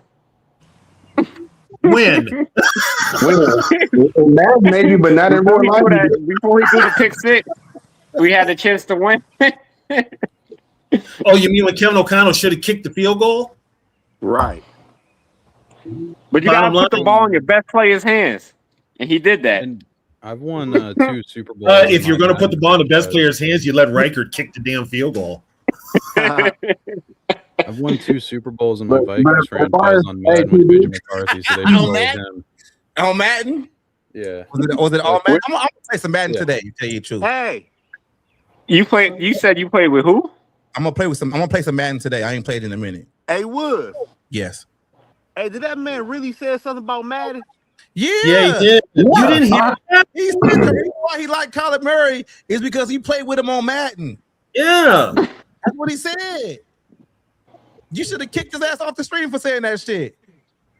Remember the reason I went off on him is because he got on my case because I said I had a Walter Payton jersey. So you didn't hear him say that shit? Oh, I was wondering why y'all was going about that. I heard you when you said it. Yeah, he said that shit. He said that, dude. Shit about playing with Kyler Yeah, Murray. then he made a complete ass of himself when he's a Viking fan and he's never heard of the Purple People Eaters. Purple People Eaters, yeah, that's. You never heard of them? He's never heard of the Purple People Eaters. How old is he? That's the reason why people went off on him. It doesn't matter. If you're a Viking fan, that's usually the first ones you learn is the Purple People Eaters. That was wow. I didn't hear that part. Yeah, that's the great I ain't learned about the Purple People Eaters until I was like 12. Okay, he's 24. I thought he was 24. I mean, you're a Viking fan, yeah. Oh, that's your boy. That's your boy, man. Yeah, that's your boy. Yeah, my boy, bro. He's from the chat, bro. No, he's your boy. You put him on there. So Playing your homies, though. So you got playing your homies. Am I not your boy, Zoe? Am I not your boy? So you my guy. Zoe not talking to his homies. Bro, he came from the chat. I came from the chat. I thought I was your boy. Hey, Zoe. Hey, look, I said T say crazy shit all the time, but that's my boy. I'm gonna claim him. It's my boy. Yeah, bro. I don't even know that man. I don't even talk to that man. You gotta pull your text messages, though. You gotta pull your text messages. You gotta make sure you don't know this man. That's my guy, man. He's from the chat, man. That's family, man. That's my guy. He moved the goalpost again. He knows who he is. Check his DM. I thought we had something special. I told all my white friends I got a friend group of brothers. The crazy part is Woods and TB. When he first came on my show, y'all was on there with me when he first came on. That was the first time? That time he came name with K1. Yeah. You're right. You're right. Yeah. And I called him out for that shit. Yeah. Yeah. Yeah, but see, y'all was right there too. So what you Yeah, said is we're the ones that got into it with them too. that was you said. So you said we all met him at the same time. So We all met him at the same time. Yeah. all right. Yeah. That's all our boy there. That's all our boy, man. All right. I'm not claiming. I'm not claiming that I ain't motherfucker. claiming him. I don't know. I just came on and TV was talking about Walt Payton. Hey, don't Probably do a my boy nice like guy, that, man. He's probably a nice guy. Yeah, he's a nice guy. He's Yeah, I'm nice sure guy. Jeffrey Dahmer was too. That don't mean I want to hang around with them. But Hey, Zoe, don't do but that, Zoe, my man, dog. we're boys though, right, Zoe? We're boys though. Oh man. Yeah, G, you my guy. Let's go. Oh man, that's your boy though. So that motherfucker said I like Kyler Murray. I'll play with him on Madden. He played with him That on was Madden. crazy if you said that shit, dog. Well, no, and then he also made the comment that he liked Kyler because Kyler. Remember when Kyler had that play that he extended for like 13 seconds? I did hear that. He liked him for that too. Oh, but when I go for 13 seconds, it's a fucking problem. But Kyler Murray's going for 13 seconds and it's cool. Different situation. Different situation, man. Different situation. Different situation. Yeah. Yeah, Might- short things you might going need to 13 peel, my baby. seconds is cool for the Vikings. Well, Zoe, if that's the You case, might- though, you you might really need got one to of those screen booties. motherfuckers. You gotta screen motherfuckers if you're gonna be doing that, Hey, Zoe. for real, man. If they gonna be on your show saying shit like that, man. That Yeah. shit, wow. They're was like, like, who yeah, man what- is this? I know I was Zoe. like, we men, you said that, like, That okay. was I crazy. mean, we got to be fair. Zoe didn't know who Ted McMillan was like a week ago. Yeah, Yeah. Y'all gonna leave Zoe alone. He don't got time to know all these football players. Oh, who's Ted What Ted is that? McMillan? McMillan. What about him? What team he play for? McMillan? Yeah. He went out.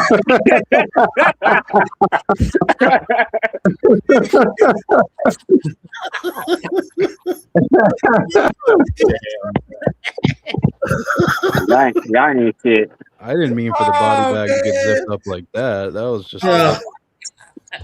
He went to go check. He gonna come back and give you all his stats. Watch. He's looking to put on the Oh, yeah, he was offensive rookie of the year. Oh man, so something else, man. So something else, man. It's hilarious, dog. I lost connection. I lost connection. So now can you tell us who Ted McMillan is and who you play for? You say who? Tedero McMillan. You said Ted Rowe? Yeah, that's the full name. That's the full name. Oh, that's the rookie from Carolina. The Mexican, right? Or some shit? Yeah. Yeah. Yeah, there you go. Throw somebody else out there. I know who people is. Throw somebody else out there. Jalen Coker. Who? Jalen Coker. He play for, Hey, yeah. Don't he play for the Commanders? Nope. Nah, he's still on the Panthers. He's No. still there, too. Yeah, the Undrafted Panthers. free agent that just got the bag. Well, yesterday he got a Jalen Coker. Yeah, he got was one of paid, the yeah. original. He For was one who? of the Who paid original him? Brev Elite calls back in the day. huh? Who paid him? The Carolina. Carolina did. He's like the number 2. Yeah, he was dope last year. Yeah. Well, he was nice. He was dope when he came back. Yeah, he was I knew dope, he man. won them teams in that damn division. Yeah, man. Hey, so do we got the quarterback talk out? Are we done with the quarterback talk, man? Because I hope I so, got bro. another hour for the. I've been done with I've been doing with Yeah. it. Done with it I'm till done tomorrow. I'm gonna ask the question one more time. T, do you have anything else, brother? Nah, you good, bro. Wait.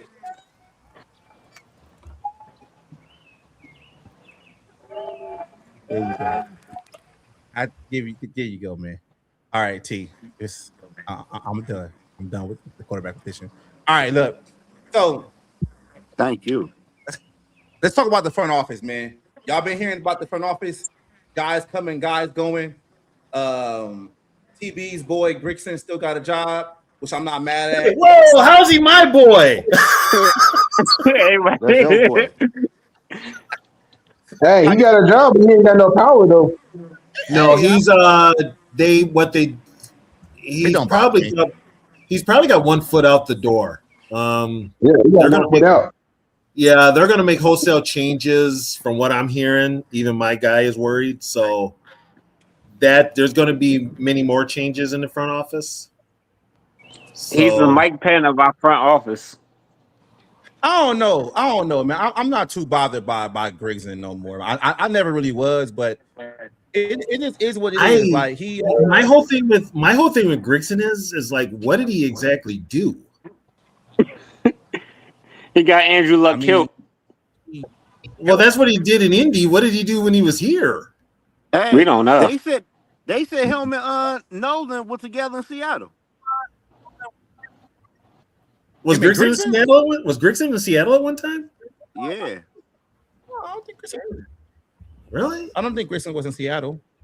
Yeah, look it up, somebody. I'll look it up right now. You said So Grigson if anything, he's probably he's keeping him around out of like a friendship thing. Grigson was in Seattle in like 2018 as that's the I year. think an analyst or assistant, senior football something.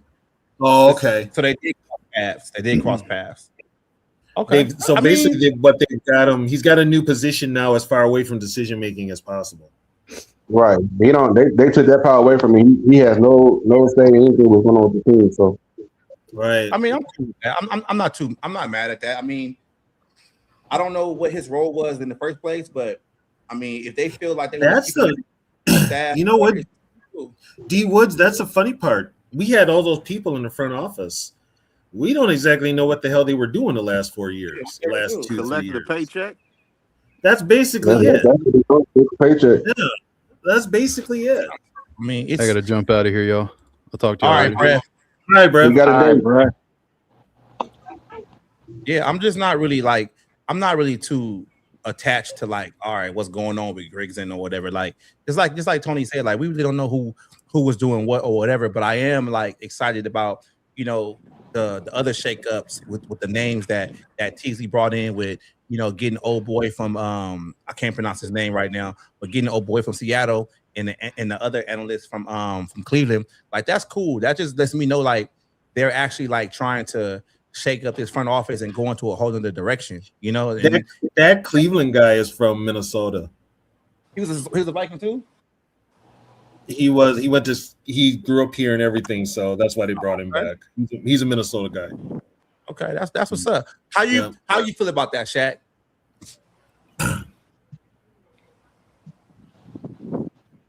My bad. About what? My phone was ringing. Oh, okay. How you feel about the front office shakeup? We needed it because at the end of the day, I don't know if we did a shakeup when we fired Spillman or hired Quasi. So I remember that first year when we had Quasi, a lot of rumors were saying that we still had scouts from the Spillman era, and everybody remembers how that first draft class went. So honestly, since we hired Teasley, he needs to bring in his guys, and then we know not much of the roster is going to be changed this year, but throughout the season and heading into the all season, we should slowly start seeing how Teasley wants to change this offense and defense to fit his idea of what the Vikings should be. I like that. That's a big one. Yeah, he's got to have that complete and total control. What you got, T? Do it his way. What you got, T? Waiting on you, bro. Pass it to you next. Oh, I'm great. I think this is one of the best moves they've done in a long time as far as the front office wise. Is that they can actually rely on somebody that can make decisions. We all said he's a football guy, and he's going to be looking at from the players, offensive part. He's going to be looking at everything basically from top to bottom and clear help. True. That's true. I can see more changes coming down the pipeline. I think more changes we're going to see on the scouting end, because some of those guys that got let go or a contract got expired, some of them were ahead of the scouting situation. So I can see some of the area scouts getting changed and shit like that going forward too. It's like a breath of fresh air. And just like what Shaq said, we didn't really see this much movement when Kwesi came and got the job, but now we're seeing it within 9 days since TC has gotten hired. That's what I'm saying. Like, when we saying this shit earlier, like, everybody on notice at this point. You get what I'm saying? Like, shit, the water boy even don't notice. We can't get that shit in at the right time. You know, like it could be. I mean, it's going to happen all through the year, but little by little, people will be being reassigned or actually being let go. I mean, he's already like what D was saying earlier. He's already fired the scouting team already, and he's already bringing some people in, and he's already made 2 hires already. So, and I think the scouting team was what was going to go first. I kind of predicted they would go first because that's where they needed to make the most changes. Yeah, they need the most help there. Like when you have 4 drafts, I mean, I'm not going to say the 4 drafts. We had a couple of drafts with Rick Spielman that was just piss poor too. With guys, his last few were really bad. His last few. So we got to really actually go back to a lot of other drafts. So it's like, hey, you know, at the end of the day, man, sometimes you got to have change, man. You got to have change in the organization. I mean, that's all what we want. I mean, we want change. We want this team to win. And the shit that they was doing before for the past 28 years, it ain't been working. They got something different now. So here's the thing. Here's the bottom line. This has to be, we've been told Teasley has control of the 53-man roster. Right. Teasley needs complete and total control. We've been told Teasley has a direct line to Mark Wilf. So does Kevin O'Connell. That's the part I don't understand. Kevin O'Connell should report to Teasley. I think, okay, this is how I see it with that though, Tony. I think the reason why that's the dynamic now in the structure now is because KOC was already here, right? So I feel like whatever happens this season, let's say Kevin O'Connell has his 4th season. I think if they hire a new coach, the new coach will fall under Teasley.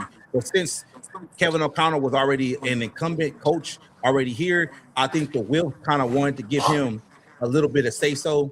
You know, like, all right, cool. Since you're already here, we're gonna have y'all work together. But I don't see that being the dynamic going forward. You know what? I'm gonna bring this up too. With you saying that.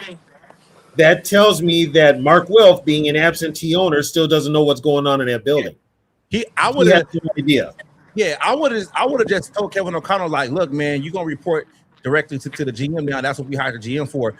But if you look at what Teasley did, he got another guy from Seattle, Kirshner, whatever his name. I'm not sure to pronounce his name. Yeah, Kirshner. Yeah, I'm looking at it right now. Kirshner. He's the second in command right now, right? He's the second in command with the front office. So he reports directly to Teasley. That move raises an eyebrow for me because that can put a buffer zone between Kevin O'Connell and Teasley. You know what I'm saying? Now you got different guys. So, yeah, I think personally, I'm going to be honest with you. We're going to have new coaches next year, maybe 2 years from now. But B-Flow's not even safe either. I think B-Flow going no, too. He's not safe either. So the thing with B-Flow, if he gets fired as an assistant coach within his first year after he signed that 3-year extension, how would that look in court with his current lawsuit? Not against everyone. It's not going to look good, but they might bring the circumstances into it. Because the thing about it is like he never put Minnesota in that lawsuit, right? Because basically he's currently employed. But if they get rid of him and they fire him, wouldn't the defense say, "Hey, they fired you too. Why you ain't slowing them down?" I think B-Flow would have been a front runner. Should it go belly up with KOC to get the gig, but because of what happened in the offseason and what he did to Kwesi, that changed everything. And how the draft was basically, it was B-Flow's draft. And I feel like Teasley wants his own guys eventually. Like he like what Zoe said. Zoe did a whole video breakdown about Teasley getting the defensive coordinator from Seattle. I can see that shit happening because if you're gonna get fired for not doing the job the right way, and this is something that Kwesi didn't understand. If you're gonna get fired by not getting the job the right way, you want to get fired with your guys, and that's why Kwesi made the ultimate mistake. As soon as they said no to Harbaugh, he shouldn't have said, "Fuck it, I don't want the job." Then, if you ain't gonna let me hire who the fuck I don't want the job. That's what he should have said. He should have well, if I can't get Harbaugh, let me pick somebody else. He let the fucking Wilkes pick Kevin O'Connell because of X, Y, and Z, and now look what happened. That man backdoored him. So Oh yeah. Go ahead, so. Oh yeah. Hey man, I told D Woods this shit the other day. I don't know if it's a big deal or not, but don't y'all find it kind of weird? The Vikings always hire somebody after they win the championship. We get KOC, we get Teasley, we get JJ McCarthy after the championship. Y'all y'all don't think that kind of weird? That's the Nah, Wolves. they want winning pedigree. That's the Wolves. But you got to create your own winning pedigree, though. I'm saying that don't mean you gonna win, though. No, it doesn't. It doesn't. Case in point, look at Matt Patricia. He was ass as a coach. He was terrible as a coach. I mean, that shit was kind of weird to me, though. He good now. He had Ohio State running their defense. He's straight now. But I think he's just not a good offensive coach. He a better defensive coach. For some reason, he was. I think in New England, Detroit, he was an offensive coach. Yeah, because they was trying new shit out. Just trying new shit out. There's something trying new shit. What y'all doing? AT. Yo. Hey, what's up with that disco light? Hey, yeah. What is that though? Hey. That was like a plasma light, I think. Hey, Zo. That's the kind of shit he be doing when his old lady friend be coming over there. Yeah, he a freaky guy, man. Hey, yo, y'all wild. That's a freaky guy, dog. Hey, Zoli. Hey, start my boy out, man. Leave him alone, man. He can't disco, right? Fuck, man. I just want to know what is it though, like. Hey, tell him T ain't none of your business. Grown folks conversation over here. Nah, it ain't no. It's just like a little. It's just like a little like funhouse light. That's all it is. You know what, T? I like it. That's what's up. That's your thing, man. I got two of them. Actually. I got one on the other side and one right behind me. So. Yeah, so you. I'm pretty sure you got more than that. I mean, I would show you some more stuff, but I can't do it on YouTube. So. Oh, nah, we cool. We good, oh boy. Yeah, wow. We good, man. We good, man. We good. Damn, Zo, we talk about front office and shit, man. You worried about disco lights and shit. You came out of nowhere. I'm like, what the fuck is that? That bitch is changing colors and dancing. Hey, let's keep it moving, y'all. Anybody else got more they want to talk about the front office real quick? I mean, they actually, like I said, from what we're seeing, they moving in the right direction with the front office. So. Okay. Also, I think they hired 2 former players to be some type of coaches for this all season. Yep. Tristan Jackson and I forgot the other boy. Bobby McCain. Wasn't he just on the damn team? Yeah, he was. Yeah, he was. They're part of the coaching program. They're part of the coaching program. They're part of the coaching program. Hey, man, he said, "Shit, I can't make it as a player. I'm gonna go ahead and coach this motherfucker shit, man." Good. Like he was supposed to be wide receiver 3 for a couple of years now. Well, you know what? That's what they told Kevin O'Connell. You suck as a quarterback. You might be better as a coach. Shit, that's what they told Sean Mannion. That was funny when he told him that. Yeah, I mean, come on. That was the fuck Hitman needs to do. Yeah, man, I don't want Hitman back. Here's the thing: Hitman might have came back if Rob B was still in charge of shit. He ain't coming back with Teasley. Hey, T, man. This is what Norfolk said right now, man. He said, I see that bullshit here. I got a mic. That shit works here. That shit works fine. You can hear me perfect. So. I don't know what the hell. I think it's his connection. Did you have a mic last week? Yeah. He said, that's what I'm saying. I got me a mic last week here. That's because D Wood sent me a link for that shit here. Like I said, my mic was fine. Get off my boy. It's not his mic. I think it's his connection. His connection going in and out, so it causes the mic to skip. And then Bob Sweet said, "Yeah, that mic sucks." Like, damn. Get on my boy, man. Y'all leave him alone, man. Shit. Hey, man, this is the same mic that D Wood recommended. It's gonna sound like that. That's the same Mike D. Woods recommended. Oh man, my bad. It's like that bitch 20 feet away from you. And I got this motherfucker right here. Then you got that bitch on your neck and it sound like that. Y'all wow, man. Y'all wow. Leave my boy You alone. might need to put that bitch right here, I don't man. know if y'all hear me better now. No. Say something. Is that bitch even connected?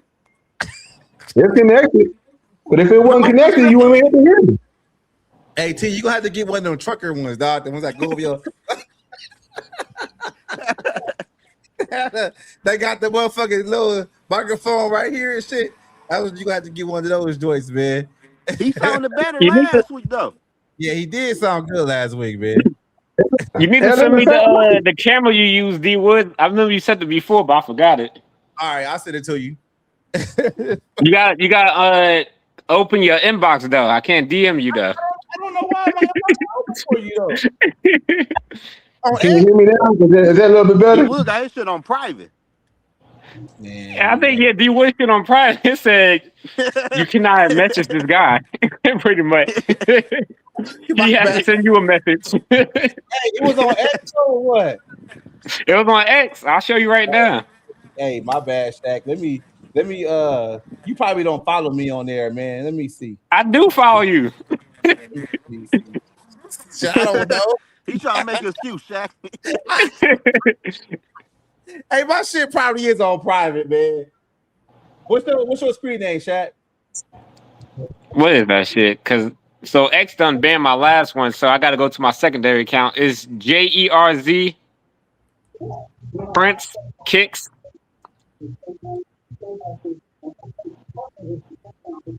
JERZ Prince.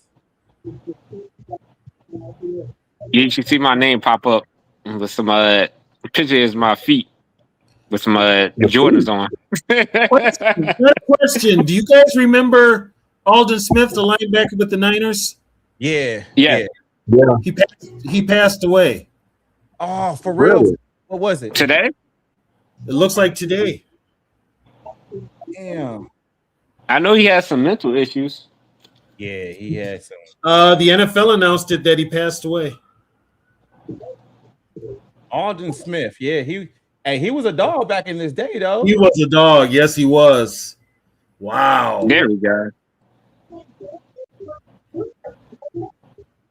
I just sent you up. I'm about to look it up and make sure, but yeah. Yeah. Wow. Damn, that's terrible, man. Okay, I sent the damn RP to Aldon Smith. He was actually pretty good.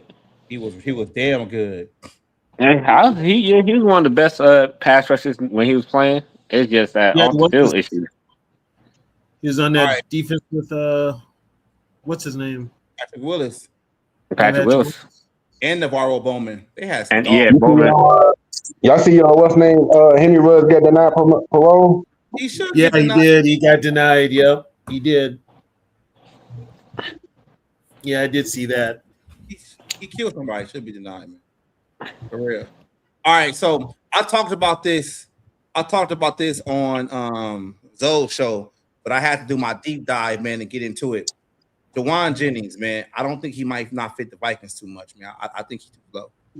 I don't think he's gonna be a good wide receiver 3 for us. So why do you feel like he's gonna be a good wide receiver 3? Because if you look at the way Kevin O'Connell does wide receivers 3s, they do about 20 yards and out, clear out routes, digs, shit like that, right? That's like past the line of scrimmage or whatever, right? And he needs the speed to actually be a threat for that. So if he doesn't have the speed on the outside, I really feel like the opposing defense might not respect it, and they just gonna be like, whatever, we just not gonna fuck with it. So I just really feel like he can't be the wide receiver 3 that we're accustomed to. So that means he's gonna have to eat into Addison's, production or whatever just to get on the field. And everybody wants to talk about the blocking ability like that. Like, that's cool. But I just feel like if you got him for the blocking and he can't really be the wide receiver 3 that we're accustomed to, then you're just basically telegraphing to the defense of every time we run in the ball if he's going to be on the field. So that's where I think what's the name? I think Dylan Bell makes the team. Yeah, me and too. It's probably the number 3. So see, I actually broke it down and I looked at it. Let me bring my PFF account up real quick. And no, guys, I don't say PFF is the end all be all. I keep telling y'all I use it for stats and shit like that and counts, so I can have a better explanation of when I'm doing stuff, right? So we gonna look at Jalen Naylor, right? All right. Damn, the NFL got too many damn Jalens, man. Real. All right, Jalen Naylor. All right, let me bring it up. Dang, where is he at? Is it spelled different? Hold on, y'all. Let me bring this up. Make sure I get spell his name right. Damn, Zoe popped out of there, and I'm gonna break it down to y'all on why I feel like that real quick. Just let me get this up. So you think? Oh, is that spelled that way? There we go. I was giving it the wrong spelling. All right, there we go. Jalen Naylor. All right, y'all. Let me share the screen real quick. All right, bring this up. Jalen Naylor, share. All right, let me get these up out of here real quick so we can see it a little bit more. And this is what I'm talking about, though, right? So everything I'm talking about is going to be the perspective of Jalen Naylor from what he did last season. So if you go right here and you go to the premium stats, right, everything will show up for the premium snaps, right? So you're going to see snaps by position, whatever. You can go there. So you can see throughout the whole year how many times he played in the slot, how many times he played wide, right? You can go in there and see that. But then if you go back, this is what I wanted to look at and explain it to y'all a little bit more. Receiving depth. So what I'm saying is Jalen Naylor basically caught the ball a little further from the line of scrimmage as a wide receiver 3, right? So when you go about it, you see the depth, 20 plus yards, medium, 10 to 19, short, 0 to 9, and then passes behind the line of scrimmage, right? So when you actually go down and you look right here, you can see basically the receiving yards, right? Okay, so yeah, you can see the receiving yards, right? So last year he had about 159 yards plus 20 yards. In the medium routes, there was about 225, and then the short routes was about 51, and then behind the line of scrimmage was only one play, about 9, right? So can y'all see that? Or y'all not seeing that? right now I always see a summary. The summary bar. Let me see. The wrong tab came up. There we go. There we go. There we go. Right. My bad. Y'all didn't tell. I'm just looking at the screen. Right. So look, you see right here where it says the actual depth pass of 20 of deep, medium, whatever. Right. So you see how many receptions he had that was deep, 5 for deep, 13, 10, and whatever. Right. Y'all can see that. So and then it breaks down to like we don't need to get into the grades and shit like that. Right. So that's Jalen Naylor. So what we want to do now is we want to go look at Jauan Jennings.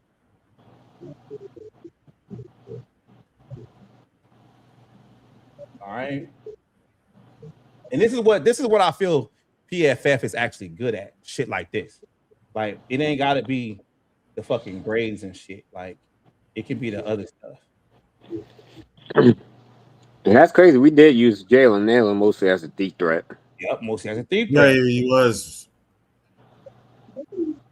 All right, look. So now I'm gonna share this tab. Boom. There's Jauan Jennings up there, right? So there we go. Now look at the yardage, right?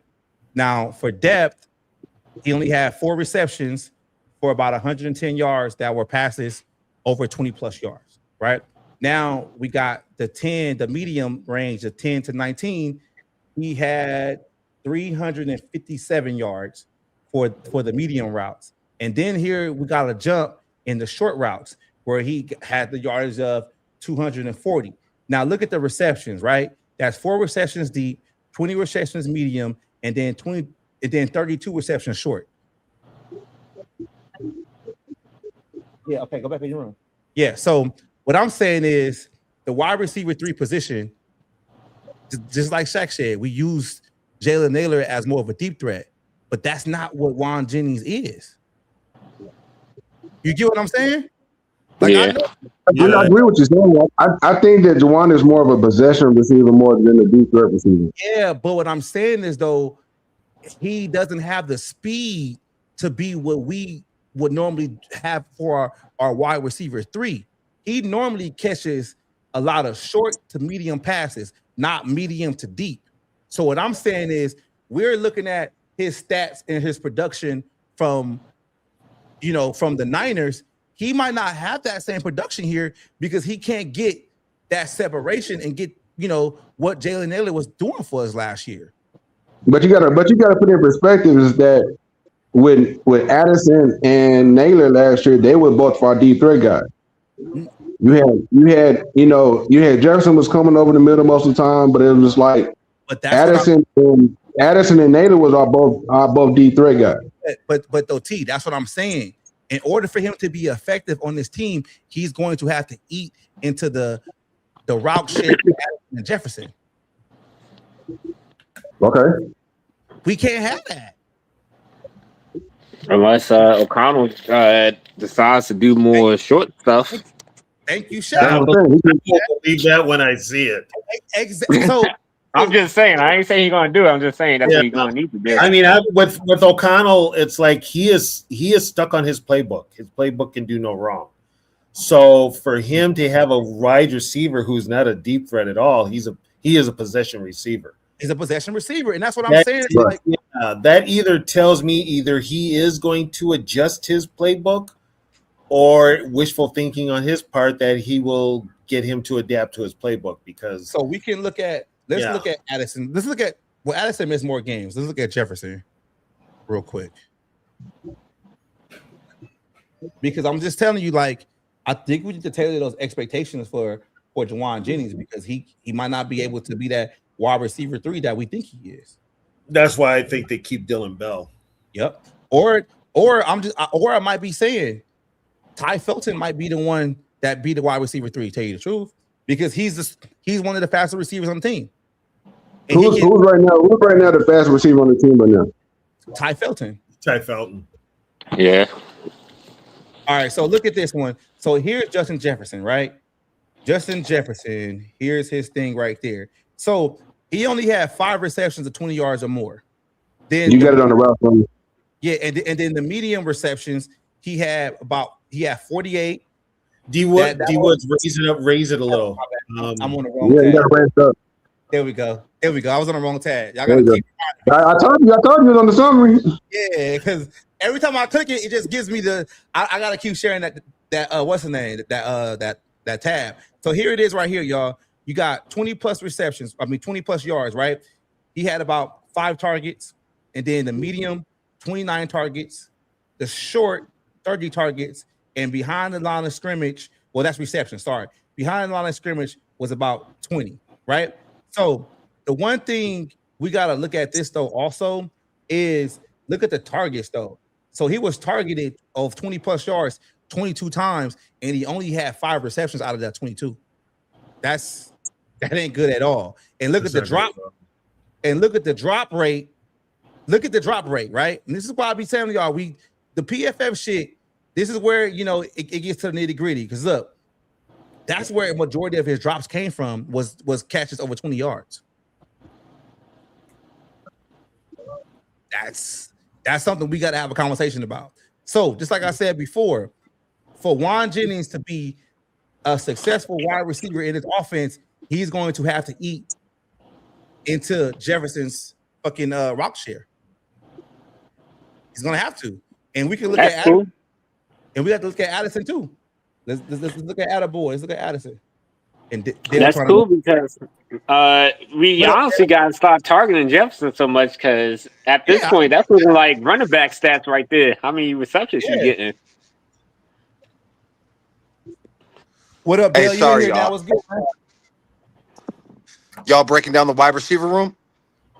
Yeah, I'm just talking. I'm just using PFF real quick to look at the average depth share for receivers. Because what I'm saying is for a wide receiver 3 on his offense, that's a guy that does the majority of the clear outs and digs and shit like that. So we are projecting Jauan Jennings to take over for that role, and I don't think he has the speed to actually do that. And if you look at the way he catches the football, he catches more short to medium passes. And for him to be effective on his team, he's going to have to eat into the share from Addison and Jefferson.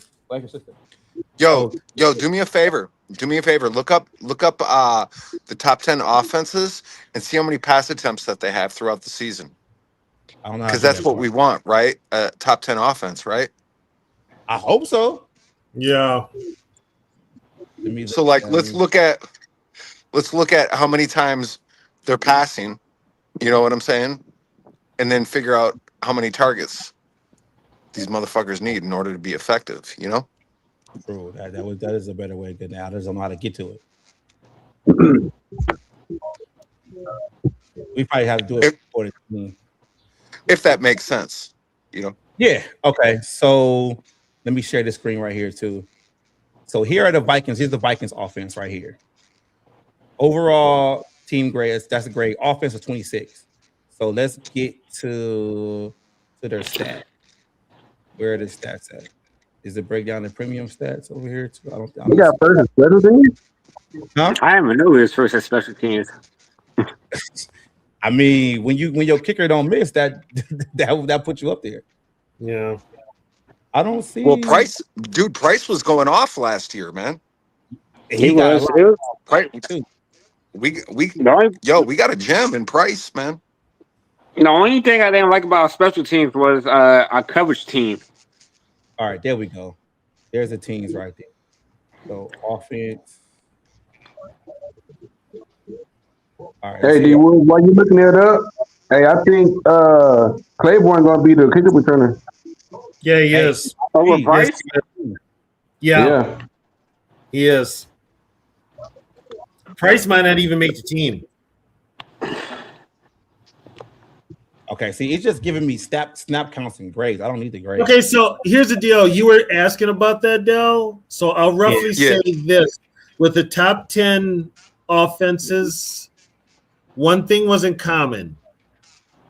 They rushed for over 120 yards a game, damn near. I was about to say, yeah. And they passed for over they passed for over 200 and roughly, we'll say 215, 220. But they also rushed. They made up for it in rushing. A lot of teams did. But all the teams rushed for 100 yards a game. What was our rushing? How much did we average a rush per game last year? Because we got to get to 120. That sounds like a magic number, TB. You know what I mean? We rushed for 108. So we need 12 more yards a game. We rushed for 108, but we only passed for 166. Ish. I'm surprised you rushed for that much. Yeah, right. But in all fairness, we did have a thought in the line last year too. So. Mm-hmm. But we averaged like 5 yards a carry. Is the weird thing. We just didn't do it enough. Well, most of these the top offenses, the lowest in the top 10 was Denver. And it was top 10. Number 10 was Denver. Number 9, Indianapolis. Number 8, Seattle. Number 7, San Francisco. Number 6, Chicago. Number 5, Detroit. Number 4, Buffalo. Number 3, New England. Number 2, Dallas. Number 1 was Rams. Huh. Was that far passing? The Rams. For them passing ball, or was overall? Overall, The Rams passed for 268, averaged 268 a game passing, and 126 rushing a game. Dallas averaged 266 average passing. So, hold on. Average. The Rams almost averaged 20 more yards a game on the ground. Yeah. Than us. 18. 18 times 17. That's hella yards, bro. But that's a lot, dude. That's like 20%, bro. The Rams as a team ran for over 2,100 yards. As a team. Minnesota as a team ran for 1,800 yards. Yo, and then our longest run was like 25 yards all season, bro. That's what really kills me is that we did not break runs at all last year. We don't have what's called a source of running back. We also didn't have no blocking. Yeah, I was saying the offensive line was terrible last year. Right. The line was garbage. Well, everybody was hurt. To be fair, they was hurt. I was about to say they was all beat up. Okay, so I'm going to put this out there. Here's the deal, and this falls on the head coach and his goofy fucking drinking buddy for a line fucking coach. You were putting damaged goods out there from the start. That doesn't help. Right. You're putting damaged goods out there in front of a rookie quarterback. See where I'm going with this, people? Which is, right. But that was the head coach. But that was my theory, though, TB, because if you're playing and your health is less than 100%, it's easier to pass block than it is run block. Because run block, you're delivering the hit, and pass blocking, you're absorbing it. You're naturally in a defensive position. But here's the thing. Here's the thing with offensive linemen, Dell, and T. Correct me if I'm wrong, but I know I'm not. Shit, y'all. Offensive linemen, unless they're pussies, love to run block. Yeah. Right. Because hell yeah. You're shooting off the ball, you can hit a motherfucker. When you got to back up and take a step and waiting for somebody to engage you, you're already off balance just because you're backing up. Hey, hey, let me say this to T-Bass real quick. Hey, T-Bass, my bad, bro. Last time you went to come on, your internet was buzzy and I couldn't get you on. I don't want you to think that I wasn't putting you on, bro. So if you got a good connection now, you want to come in, just let me know. Now go ahead, TB. Really? You gonna interrupt me for some T-Bass bullshit? Really? Yeah. Hey, Tony, if it was you, man, I can tell Tony used to get in a lot of fights back in high school. What you mean back in high school? You probably get the fights now. But TB, you're right. As an offensive lineman, as an offensive lineman, your dream is to run down there and pancake somebody, no matter what the circumstance is. You want to run down and be like, blindside to take the guy all the way down to the field.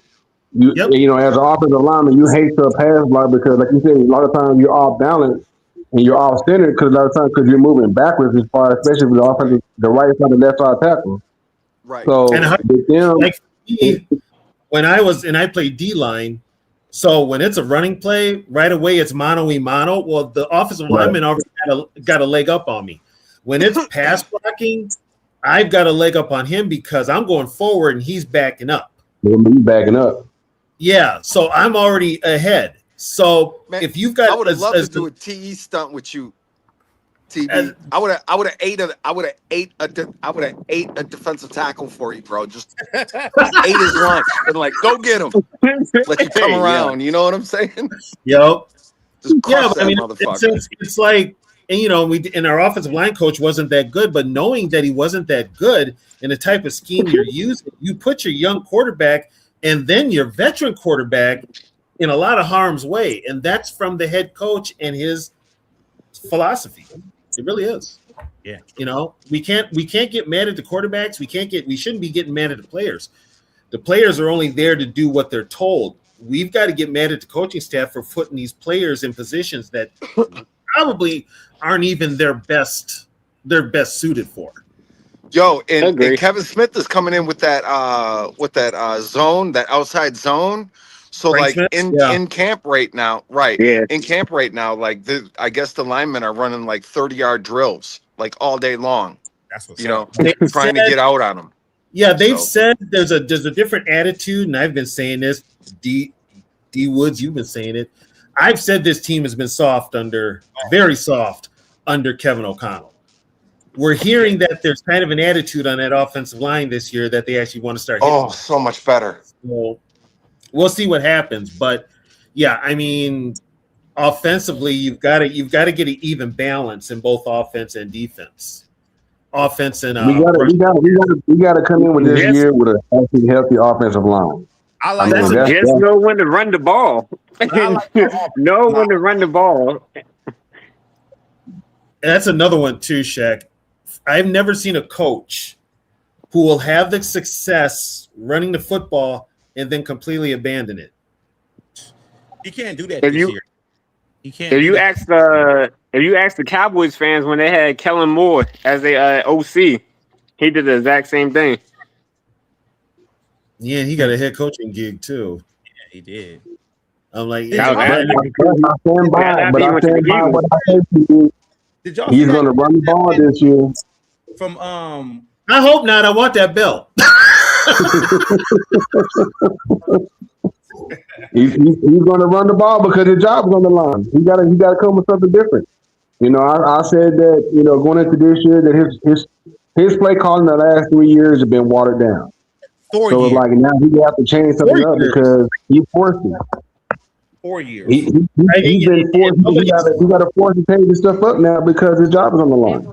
Here's the if thing. He's talking about them same years he did last year, he's automatic. The best thing 13 wins and 14 wins did was cover up his play calling liabilities. That's the best thing it did. Right. Yeah. That's all It doesn't. It didn't let, because I mean, honestly, if he doesn't win 13 and 14 games in those seasons, he's probably hanging out at a beach with his buddy Brendan Staley. I thought Staley got a job. With who? I don't know. I thought he got a job somewhere. I don't know. Shit. But look though, y'all, I gotta get up out of here and watch this Nick game. You know, man, I'm trying to see if this Nick's gonna close it out. Who y'all got? When's that starting? About like 20 minutes, 5:30 minutes, 5:30. Yeah, nice. It's starting at 20 minutes. It's 77. Now, I want Cat to win a title. I'm just going to be honest. I want Cat to win a title. What's up, T-Bass? About that work?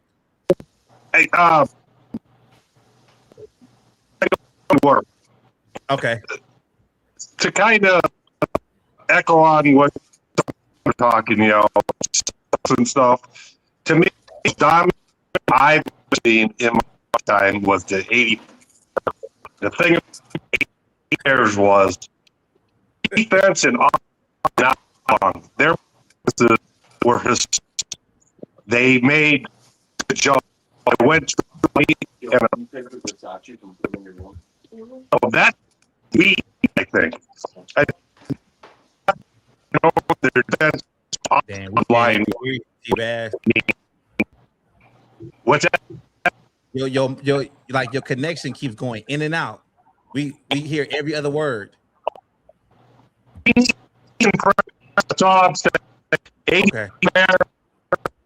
Made each other combined defense every practice. We need that. Okay. Did y'all get what he said? Yeah, he's 100% right. I didn't hear him. I didn't hear what he said. Basically, what he said is you basically, if I'm correct me if I'm wrong, he said we need balance. Yeah, balance. We need balance on both sides of the ball. They need to basically be there for each other. You know? Like, and that starts with your head coach. That's all I'm gonna say. Why y'all? That's the reason why I believe that he's gonna change some stuff up because he knows his job is on the line this year. I don't think he's got it in him to change. Nobody up here since he's been here has really questioned his authority on how he does things. He might still have that. Now. Yeah, he got somebody now, bro. Teasy is the type of guy who's not gonna play with that crap. Nah, he's coming from a winning. He's coming from a winning organization. And he's like, look, if you can't get it together, I'll find somebody that can. Find somebody else that can. Straight up. Straight up. Okay, I can elaborate on this.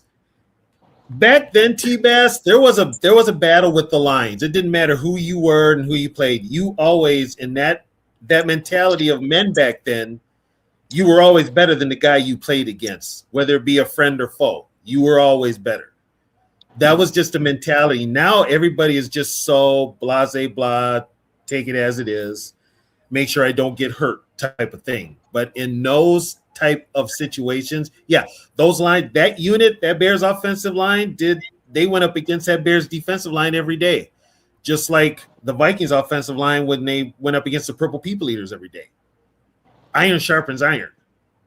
So, when you have like the Coverts going up against Dent, you had Van Horn going up against Hampton, you had Hilgenberg going up against Perry and McMichael, iron sharpens iron, bottom line. Just like with the Vikings, when you had Tingelhoff lining up on Page and Larson, you had Eller lining up on Yeary, you had Grady Alderman, whoever, lining up on Jim Marshall. Iron sharpens iron. Damn, y'all still going.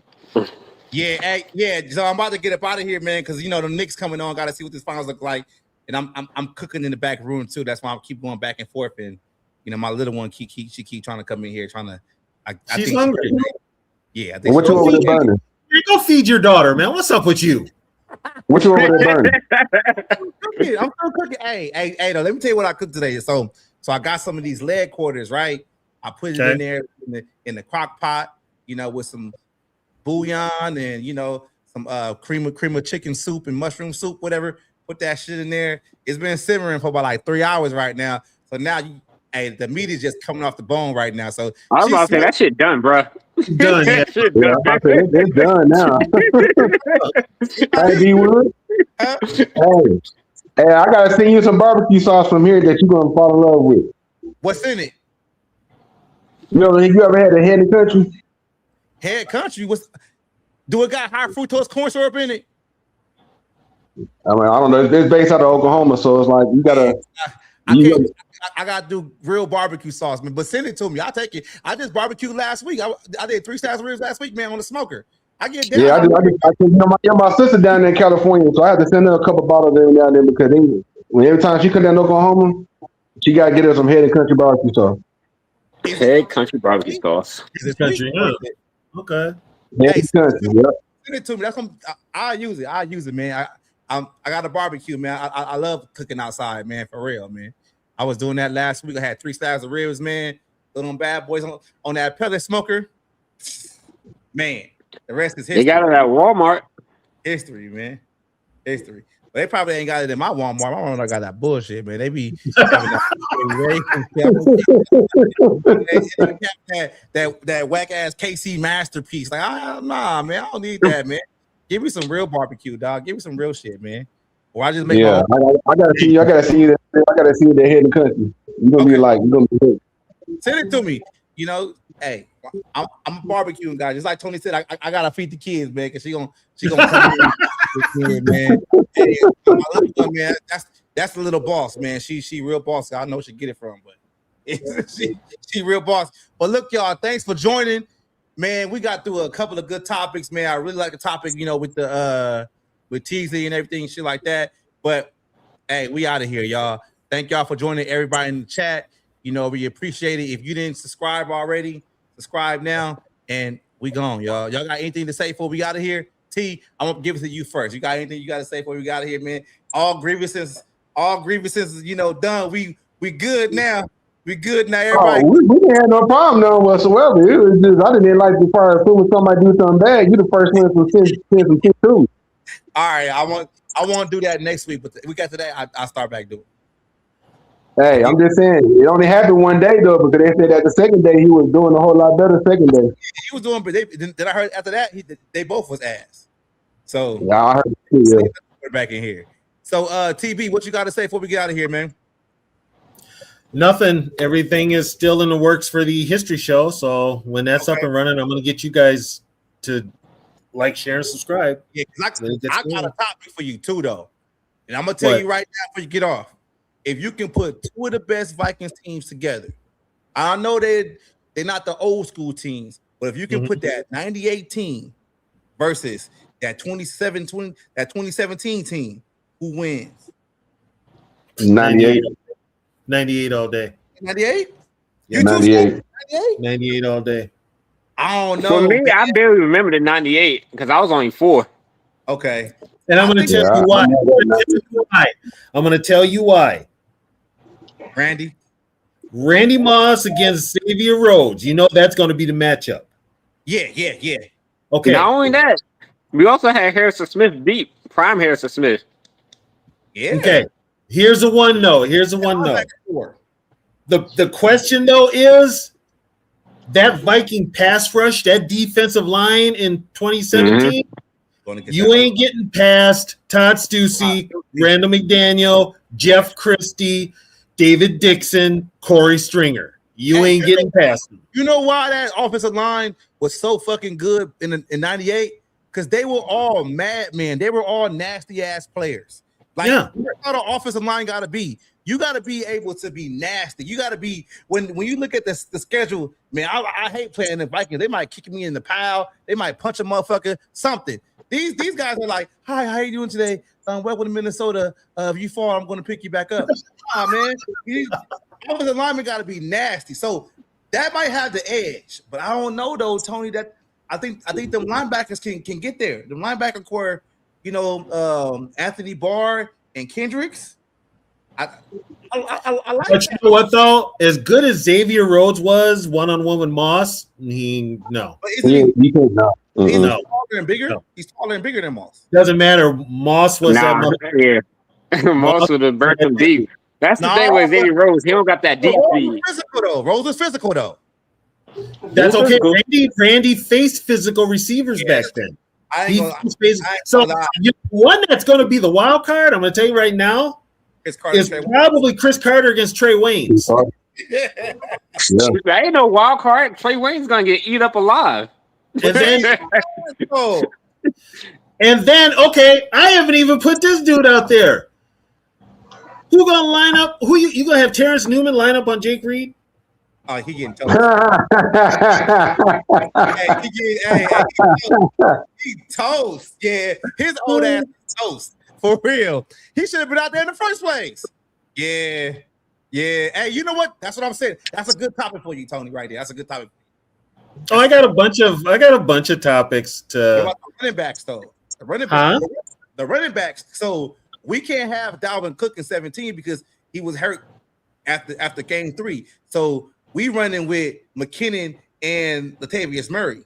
Okay, but now here's where it kind of evens out. That 98 defense was not very good. Yep. See, exactly. That's where it evens out. So you could probably and Zimmer would be the type to run the ball. Yep. So he would basically run the ball on that offense with Murray and whoever. And look at the pass Diggs, Adam Thielen, Kyle Rudolph. See, now here's a problem too. The corner, well, you had Corey Fuller. Corey Fuller was physical. Jimmy Hitchcock. He got Diggs. Corey Fuller has Diggs. Yeah. So it's like the speed right there would probably even it out. But I got an idea, Tony. I just got about this right now. I got an idea. Maybe we should get in contact with Nathan and simulate it on Madden because he know how to do that. Maybe that's what we should do. K1. You know what I'm talking about. K1. I know what you're talking about. Yeah. K1. I'm just saying. Okay, you know what? Here's the deal. If you really wanted to be simulated, fuck it. I'll just bring out my Stratomatic game that I've had for years and put the team cards up there and have them at it. Yeah, man. But yeah, the difference maker would be Randy Moss. Probably the kicking game, bro. With my being. It might be Gary Anderson too. It might be the kicking game too. But here's one. Okay, now here's one for you. This is the one that's probably the wild card too. Robert Smith was a motherfucker, dude. Yeah, Robert Smith was a beast. Yeah. See, the Vikings in 2017 had to do back by committee because Cook got hurt. But Cook got hurt. The 98 season, you had an all-purpose back. You had him. You had Leroy Horde. Oh. I mean, you got Smith and Horde back. So Tony, before we get out of here, what the final score will be with that game? What the final score be? 98 versus 17. 35-31, 98. I would go, me personally, I would go 28-17, 98. What about you, Shaq? What's your score prediction if they ever played in the simulation? 44-42, 98. I like y'all keeping it close. Y'all keeping it close. Because there won't be no defense. There won't be no defense. When you don't, it's just last person with the ball. Yeah, that's gonna be the last one get the ball, baby. So pissed if the defense is giving up that many points. He gonna be upset. He gonna fight in the locker room. Like he gonna be pissed, man. Who? Mike Zimmer, because the defense he'll lose his other eye. How many points did the Eagles put up on that defense in the playoffs? Like 40? 30, it was like 30 38. So 38. For real. Yeah, that Denny Green offense will And the thing is, if you couldn't get pressure on Cunningham, he's launching it. And you're not going to have. I mean, Everson, as good as he was, I can't see him. I maybe getting around Stussy because Stussy couldn't handle speed rushers. What about Hunter? Hunter on the other side against Corey Stringer, it's a wash. It's a wash because at that time Corey Stringer was coming into his own. Corey Stringer handled Reggie White there towards the end. What about Linval? Linval in the middle, pushing that pocket. No, because you're going to have he's either lining up on David Dixon, or Randall McDaniel. Randall McDaniel's the lightest one on the line next to Christie, but Randall McDaniel, you ain't getting past him. So his best bet would have been Christie, but you still don't have that inside rush. Tom Johnson, no match for either McDaniel or Dixon. So they lose. All right, y'all. We're gonna get out of here. We just have to get some little history lesson with Tony. All right, y'all. Shaq, we didn't go to you at the final thing. What you gotta say, Shaq? Thanks for having me on. Make sure you check your closed inbox. I'm